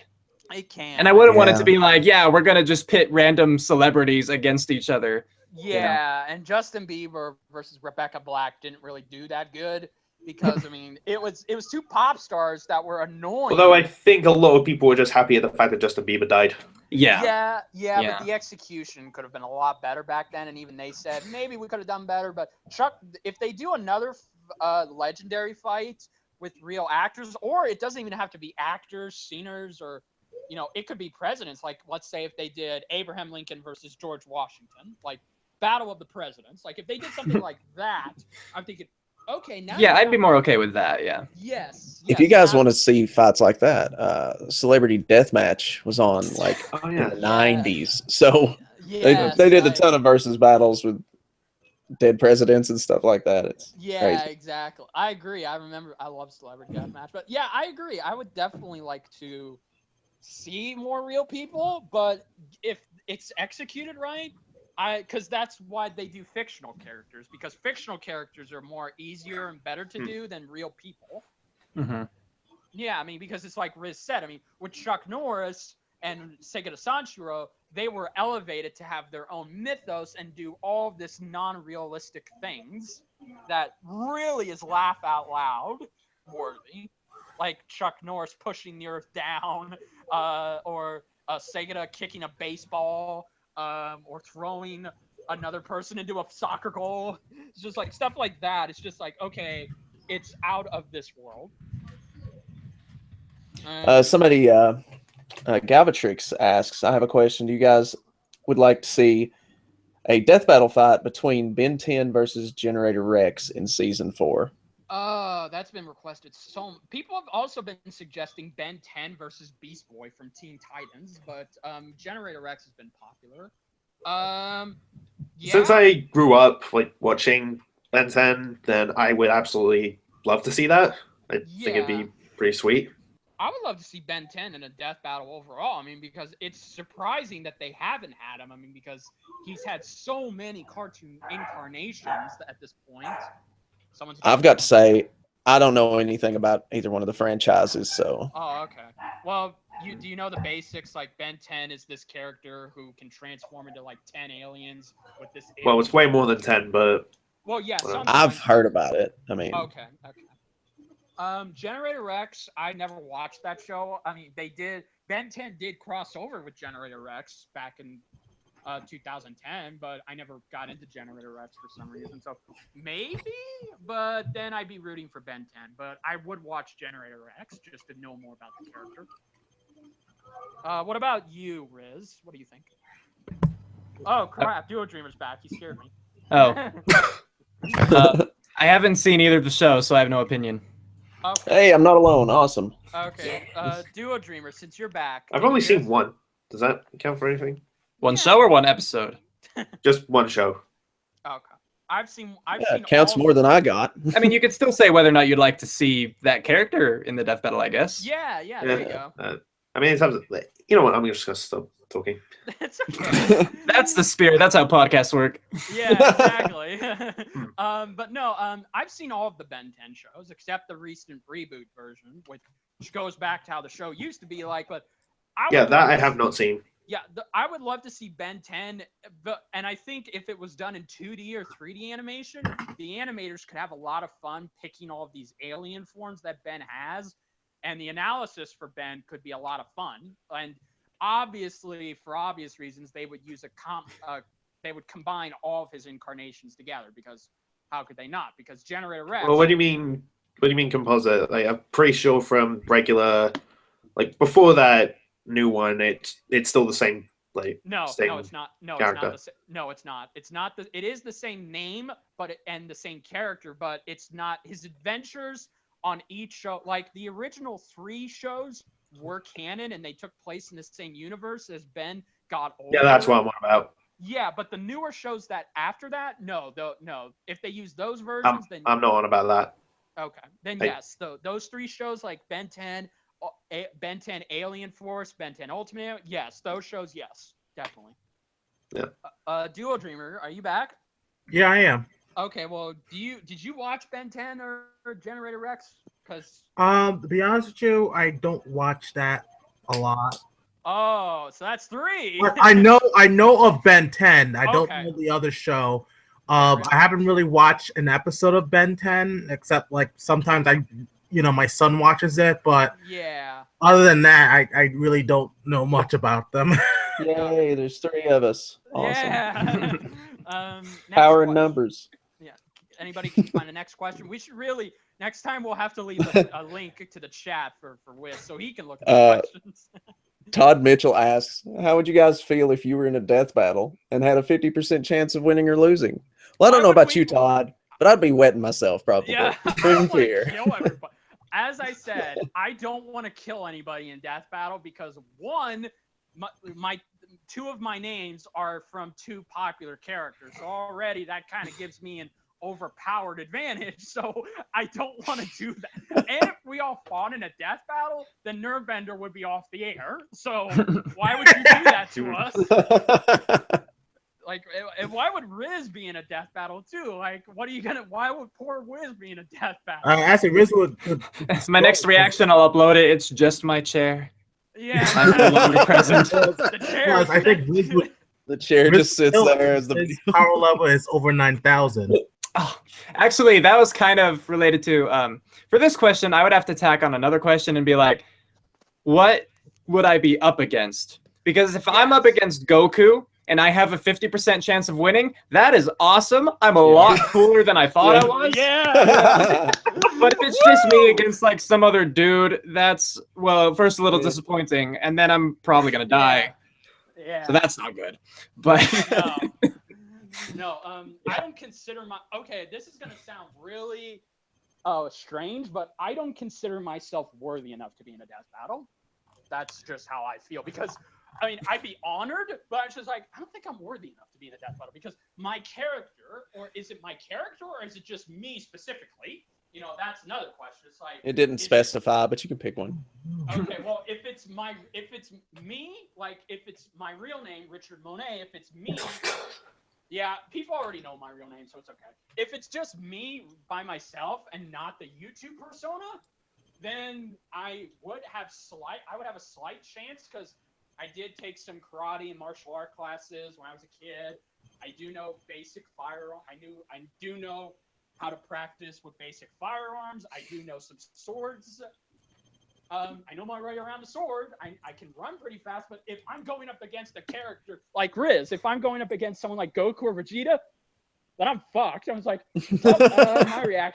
my reaction series is dead now, so goodbye, sweet life. no, the thing was, they specified you'd have a 50% chance to win or lose. That elevates your skill. Like, that's just going to show. Oh yeah. Okay, well then, okay. That's well, better. Then here's what I would do. I would just stab Goku through the chest with the sword. Well, that's why I would want to, if that question were accurate, I would want to go up against the most powerful person I could. Yeah. Absolutely. Galactus 50%, yeah. If I stabbed Goku, I'd be crying like, I'm sorry, Goku, but I had to do this. Go straight for Thanos with the Infinity Gauntlet or something Yeah, crazy like that. He has multiple ways to come back to life. Don't worry about it. Okay. I'll Should we tie this into another Like question Kenny. I saw? Oh, sure. Okay. It was about, I think it was who would win in a battle royale between the Nerdbender cast. Oh, that. Well, some people, Kira Armstrong, and he researched us. He asked us about what our personas have. Don't ask. He didn't know that I was overpowered, so he came to the conclusion that Spectralstar would win. Oh. Yeah, because Really? I liked your expression there. That's shock. Yeah, because Yay! Spectralstar can wield Thor's hammer. That's why he wins. So it's just like, okay, I'm like half plant or something. You know? Yeah, exactly. I have bending powers, and I have a lightsaber in the Force. But even so, if I was to use all of my powers, I'm pretty sure even if that was the case, I still feel like Spectralstar would kind of win, because that hammer can do ridiculous shit, and I don't even think the lightsaber can cut through. I was just like sitting there, and somebody just texted me on Twitter, so what are your powers and abilities? And I'm like, just throw everything I've ever heard into it and just be like, there, I'll win, enter. My persona is just a college student. Like, I'd be so in trouble. Yeah. Well, Oh, you'd be awesome, man. You Like Persona, if you ever played those games, you'd have like a monster come Oh, out are we of your... talking that persona? Like literal? Yeah. Yeah, I thought you were talking about that. Oh, I thought we just meant YouTube persona. Oh, okay. No, I've never played the Persona games, but I know what you mean when you say that. Yeah. Like, do you have any powers or abilities to your OC character that you think that could But that's basically what we're talking. Gotcha. Okay, I feel more Yes. comfortable now Yes, but because I'm not alone. I could beat Spectralstar because I know Spectralstar's weakness. Cars! Just I drive would, a Subaru up and I'm done. yeah, I would use I'm the out. fourth. I would say, shit, Spectralstar, you got. Well, Spectralstar, it looks like you got me. But except I got one last trick up my sleeve. I used the force. It's like, hey, Spectralstar, look! And then a car comes flying at him. Cars! I was just like, I just oh, disintegrate upon seeing it. yeah, I was just like, well, shit. Looks like Nervebender's out of a job. Looks like Nervebender's. So I guess it's in most situations Spectral would win. Yes. But if cars were around, Yeah. Yeah. Because he You got a car there. We're in a car lot. Oh. I thought. I think it would just be a sparring match. Like we wouldn't kill each other to the death because then our show would be gone. I mean that's the real loss there. The Duo Dreamer, Mark. You're only made sorry. Do you guys have any thoughts? Sorry, shut up. Do you guys have any thoughts on if you would win? Which one of you would win?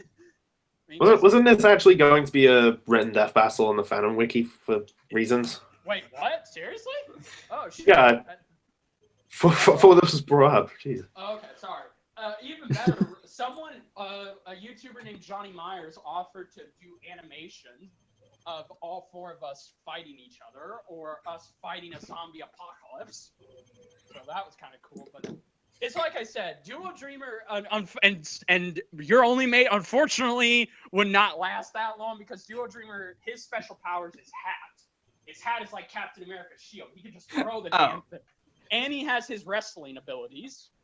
Because I'm actually a pro wrestler too. Yeah, he is. the more you know. Yep.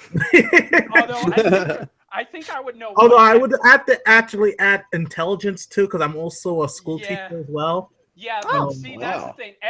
I know what everybody would do if they went up against if I was their main target. They would do one thing to get me. They would go for my lightsaber. Get his lightsaber. I was like, oh shit. I was like, Man, if only I could use the force to pull the lightsaber back to myself. I know. Oh wait, that's exactly what I can do. True. Yeah, Richard would definitely do that. Yeah, exactly. So, in conclusion, Spectralstar would win the majority of the time, but maybe I would have a chance. I don't know.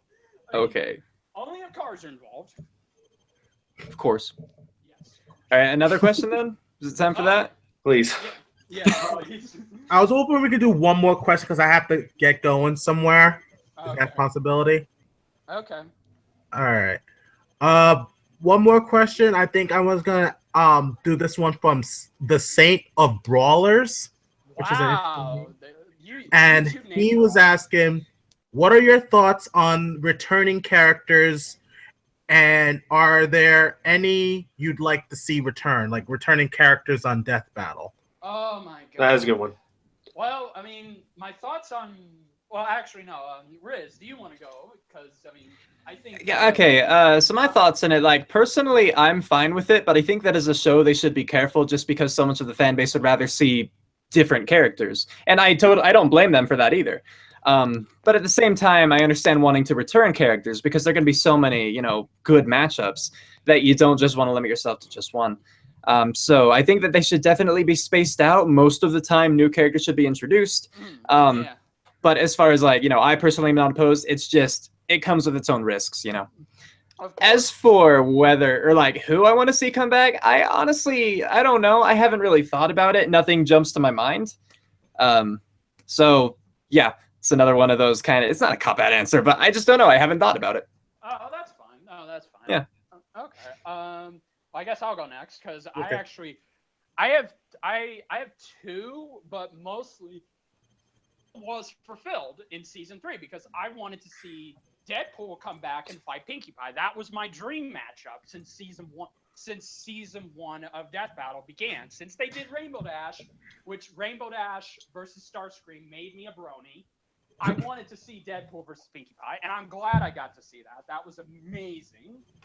No other further words to describe it. But my thoughts on returning characters, I think I'm with Wiz. I mean, I completely agree that they should space them out and they shouldn't make it like the next episode and the episode and the episode after that shouldn't be returning characters. I think they definitely need to do new characters, but once a while, because whenever they do have returning characters, it's always an event. Like, it feels like an event, and I like that, and I think they should stick to that.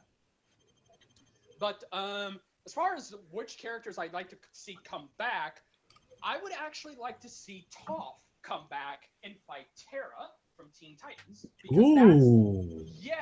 That's the fight I wanted them to do. I mean, I know Riz wanted Gaara, and I completely understand. I was a former Naruto fan. I only watched the original 3 seasons and parts of Shippuden. After that, I unfortunately grew out of Naruto, but I've still kept up to date with it. I know what the characters are, how powerful they are. I know about the ending, all of that. But Toph versus Terra is what I wanted, and it's actually what a lot of people wanted, because Terra makes more sense than Gaara, in my opinion, because Terra and Toph have a lot more in common than Toph and Gaara. I mean, Gaara does have some things in common with Toph, but with Terra, you look at the character, she does feel like Toph a little bit, and the fact that she can manipulate the earth just like Toph, and the fact that she can actually cause volcano attacks, and that gives her somewhat of a little leg up, but Toph could manipulate. Toph has never been shown to manipulate lava, but she is one of the best earthbenders. Riz and I agree on that. That she could probably learn the skill like that, like out of the blue. But I would, because even though it's a liquid, it's just composed of minerals and metals and stuff. Exactly. So I think that would be an amazing fight to see. Like, that's what I wanted to see, and hopefully they do that one day. But you said do. But I don't have my hopes high for it. But the second fight, the second character I'd love to see come back, I would like to see. Oh my goodness. There's a lot of good characters, but okay, I'll say this one last one. It's a My Little Pony one. I would love to see Rainbow Dash come back and fight Sonic, who also I would like to see come back. But instead of them fighting, I would like it to be a race. We already have that. Yes, but I would like to see it. Damn it! I would like to see Death Battles first. Well, because I was gonna say I wouldn't want to see Rainbow Dash die. No, I would just like to see a race, kind of like Flash versus Quicksilver and the animated James one, except where nobody dies. Like, that's the thing. So not like Flash versus Quicksilver then. Because we all agree that Sonic would just destroy her, right? If it's Rainbow Dash from season 1, then absolutely yes. But Rainbow Dash has gotten more powers as she's gotten on, but those I will say this, Riz, you're probably going to bring this up. Those powers kind of require outside help. Yeah, they rely on the other people. Yeah, it's all about friendship. Exactly. So I would just like to see. I would like to just see a race, because who really is the boss? Like that, in my opinion. So that's what I would like to see. And I know a lot of people were expecting me to say, "What about Flash versus Sonic?" I was like, "No, that's too common. I don't want to see that." And plus, leave the Flash alone. He just got done facing Quicksilver, and if he faces Sonic, I'm just like, oh god, here we go. The DC and Sega fans are at it again. But those are. At least it's not DBZ. Yep, yeah. That's true. This is true. And I know a lot of people were probably expecting, say, a DBZ character. No. But those are my characters that I want to come back. Duo Dreamer, yours. I really don't mind seeing characters return, because at the end of the day, with these battles, they're just episodes. It's not like there's a continuity of like who dies and who lives or whatnot. It's just separate episode altogether. Well, except Deadpool versus Pinkie Pie, because they do acknowledge the continuity from. Well, that's because it's Deadpool. Because yes, of course. So, yes. And yes, they did the whole thing with Superman versus Goku, but at the end of the day, it's they every episode don't have some kind of a tie-in. Yeah. I mean, yes, they'll have some Easter eggs out there where they show the constellation of Like Vegeta referencing Shadow right before Goku and Superman fight each other. Yeah. right, exactly. There's some Easter eggs, but the episode, Chuck Easter eggs to constellations. I want that back. yes, exactly.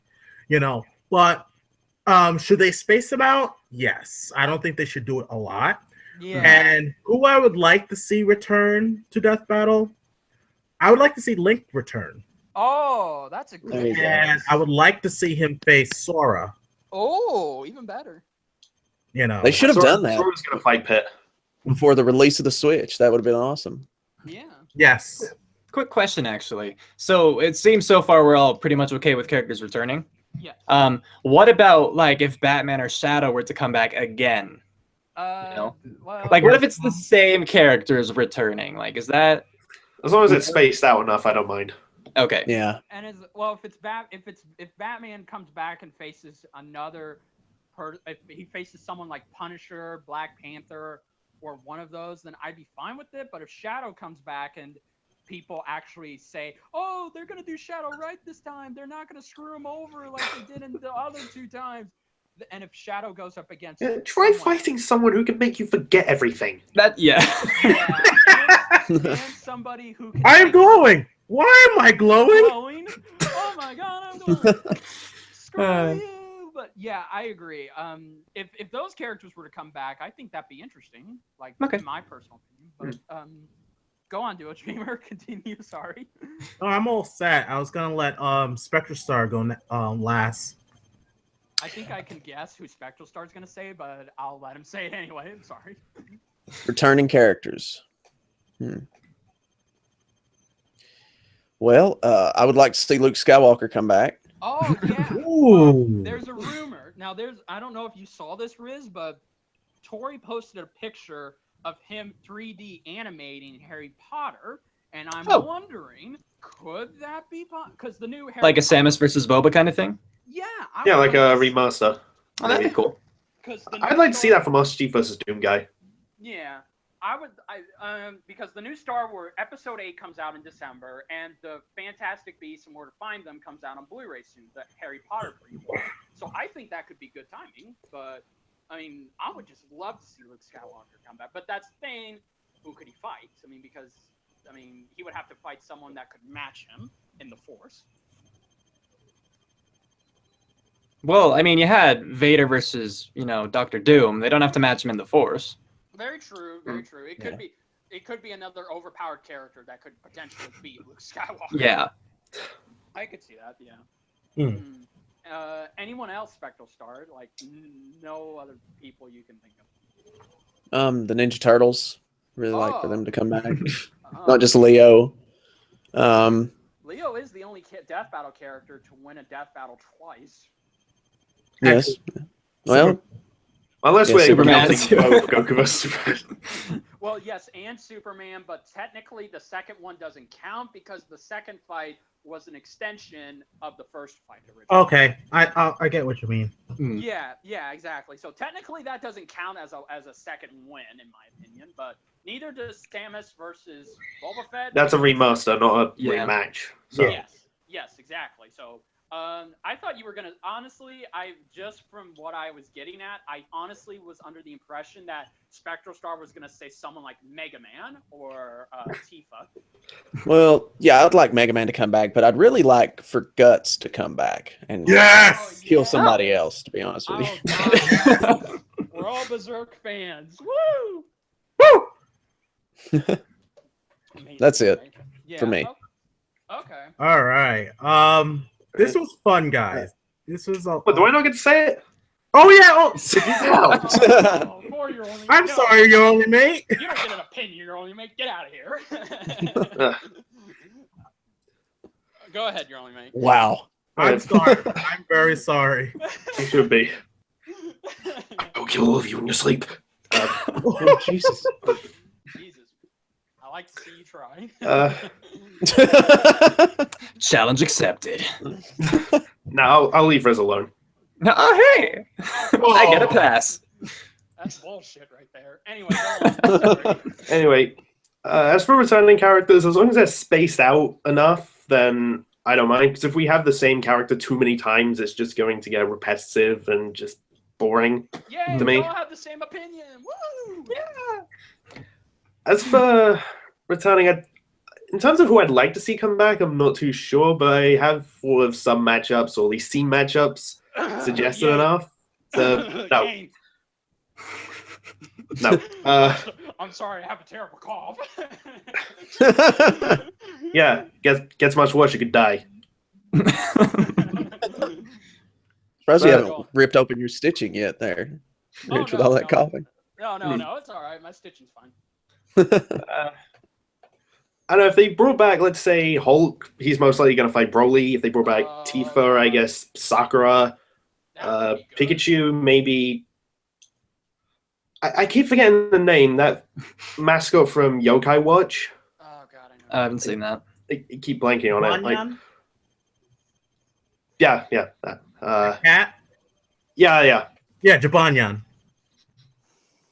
Yeah, but I don't know, those are ones that I can see being possible, especially since Squidsack said they were going to do Hulk v Broly instead of Hulk v Doomsday. Mhm. So maybe that's possible. And Ben has said that he likes the Pikachu matchup as well. Yeah. So it's possible. Yeah, like there are so many possibilities on how the characters can come back and who they could fight. And you know, sometimes I prefer when the characters come back and they fight somebody that they were originally supposed to fight, or it's somebody new, like Batman versus Captain America. That's who Batman was supposed to fight, but they changed it to Spider-Man, and hence Spider-Man won. Some of that too. Yeah, exactly. So, as long as it's very creative, I honestly think the returning characters could leave an impact more than the new characters that are introduced. In terms of returning characters, just had this idea for a joke. Like, if a character who lost returns and then loses again, just as an ongoing joke, they die in near enough a similar way that they did the first time. Yeah. Or is just similar enough, like what happened with Shadow. Yeah. Spooner or later, he was gonna lose. Anyway, if Tifa came back and lost again, I do have an idea for that. But, yeah, the joke is that whenever the death battle combatants lose, they all end up on King Kai's planet. This is King Kai. Wish these guys off my planet before I kill myself. Wait, can God kill himself? I'm about to try. All right. Think Is that's that about all? Your only mate? Do you have more to say? that's basically it. Oh, okay, man. Okay. Like I said, sorry that I forgot about you, man. I really forgot. it? It's okay. I'm a little absent-minded sometimes, Yeah, most it's okay. nerds are. Yeah. But anyway, guys, this has been really fun. As always, it's always fun hanging out with you guys, and also having Ris Grestar as our special guest was a real treat. Yes, really huge treat. absolutely. All of you guys are welcome, by the way. Yeah. Well, thank you, Rich, but most of all, thank you, Ristar, for. Thank you. Yes. Yeah. Yeah, no problem. Thank you guys. It was fun. No, well, and Wiz, this will not be the last time, because what we like to do with guests, we like to bring them back. So you're definitely guaranteed to come back on here. All right. Cool. Yeah. Oh yeah. Sounds good. Yeah. Yes, absolutely. So, as we also announced, the next podcast is going to be on the Dragon Ball franchise, On December and 5th. Masakio asks, how do you say his name? Masako X. Masako X. When I made the announcement, when I did the reaction to Cell versus You made the announcement. and I said his name wrong. I'm like, I know I said his name wrong. Fuck. But yeah, Masako X is gonna be our next guest for the next Nerdbender podcast. Is gonna be on Dragon Ball, and it's fitting because Masako X is the voice of Goku in Dragon Ball Z Abridged. He's for also the voice of Fourth Star. Gohan. He's also the voice of Gohan, too. Yes, he is. Yes, he is. But yes, he's more recognizable as Goku. Yes. Oh, yeah. And didn't he also was on the trailer for this next podcast? Yes, He was he Yeah, the one that I posted and made the announcement for. Yes, and that's just awesome. that he Yeah. did that for us. That's Yes. so awesome. Yes, of course. I asked him to be on, to come on, and he said absolutely. And we talked it out. We're good friends now. And go subscribe to Wiz's channel. Go even subscribe to Masako's channel. He's not here, but go subscribe to him and give me your energy. Give him your energy, please. Yes. And we will, And when is this podcast going to be again? Is it 2 weeks from now? yes, It's like near the end of February. Yeah, Yes. February 25th on a Saturday at 1:30 to 2 o'clock Central Standard Time, just in case. Which is about 7:30 or 8. Technical for me. difficulties. Yes, exactly, and so Expect those. and definitely have your questions ready, because what we want to do is we want to be prepared. Try not to have Death Battle related ones. No. Especially Goku versus Superman. Just no. Do not pester Masako with Goku. He doesn't even like talking about Superman on his channel, so do not talk about Superman.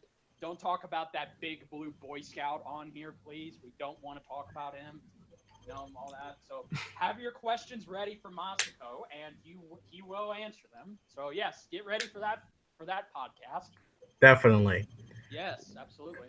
All right. And also, I want to say, please, guys, like Richard said, go to Ris Grestar's YouTube channel. Please subscribe to him if you haven't yet.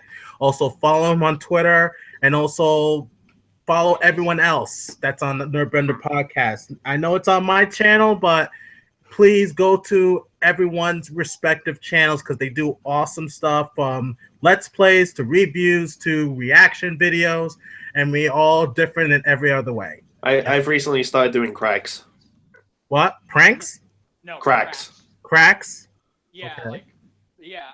and speaking of reactions, guys, in case you're wondering, me and Spectralstar will be coming back with our reaction videos. He's been tied up with personal things. And like I said, I'm just recovering from surgery, so I'll be back to doing reactions. We'll both be back, and we'll both bring you the goodness you all love. And thank you all again for over 1,000 subscribers. I still can't believe that. Oh yeah, I wanted to congratulate Richard. Richard for getting 1,000 subscribers. He's part of the 1,000 subscriber club. Yes. Congratulations, buddy. Thank you. I've been on YouTube. This April is my 6th-year anniversary. I've been doing YouTube for 6 years now, so I'm the oldest out of all of us. Although Riz probably started earlier than I did, so that's debatable. Yeah. All right, guys. So we're gonna close off now, and I'm gonna say this is Do a Dreamer, and I'm gonna say to everyone, always dream big. This is Richard Korra Kenobi. Glad to be back. Can't wait to come back to reactions. Saying, as always, may the force be with you. I'm Spectralstar, and yeah, you'll see a lot more of me coming up in the future. I'm your only mate. I'm still super excited about RTX London. Just randomly thrown out there. Bye. Plug done. I'm Ris Grestar. Cue outro, go. Quick, get out the organ. Yeah. All right. See you guys. Bye, guys. Bye.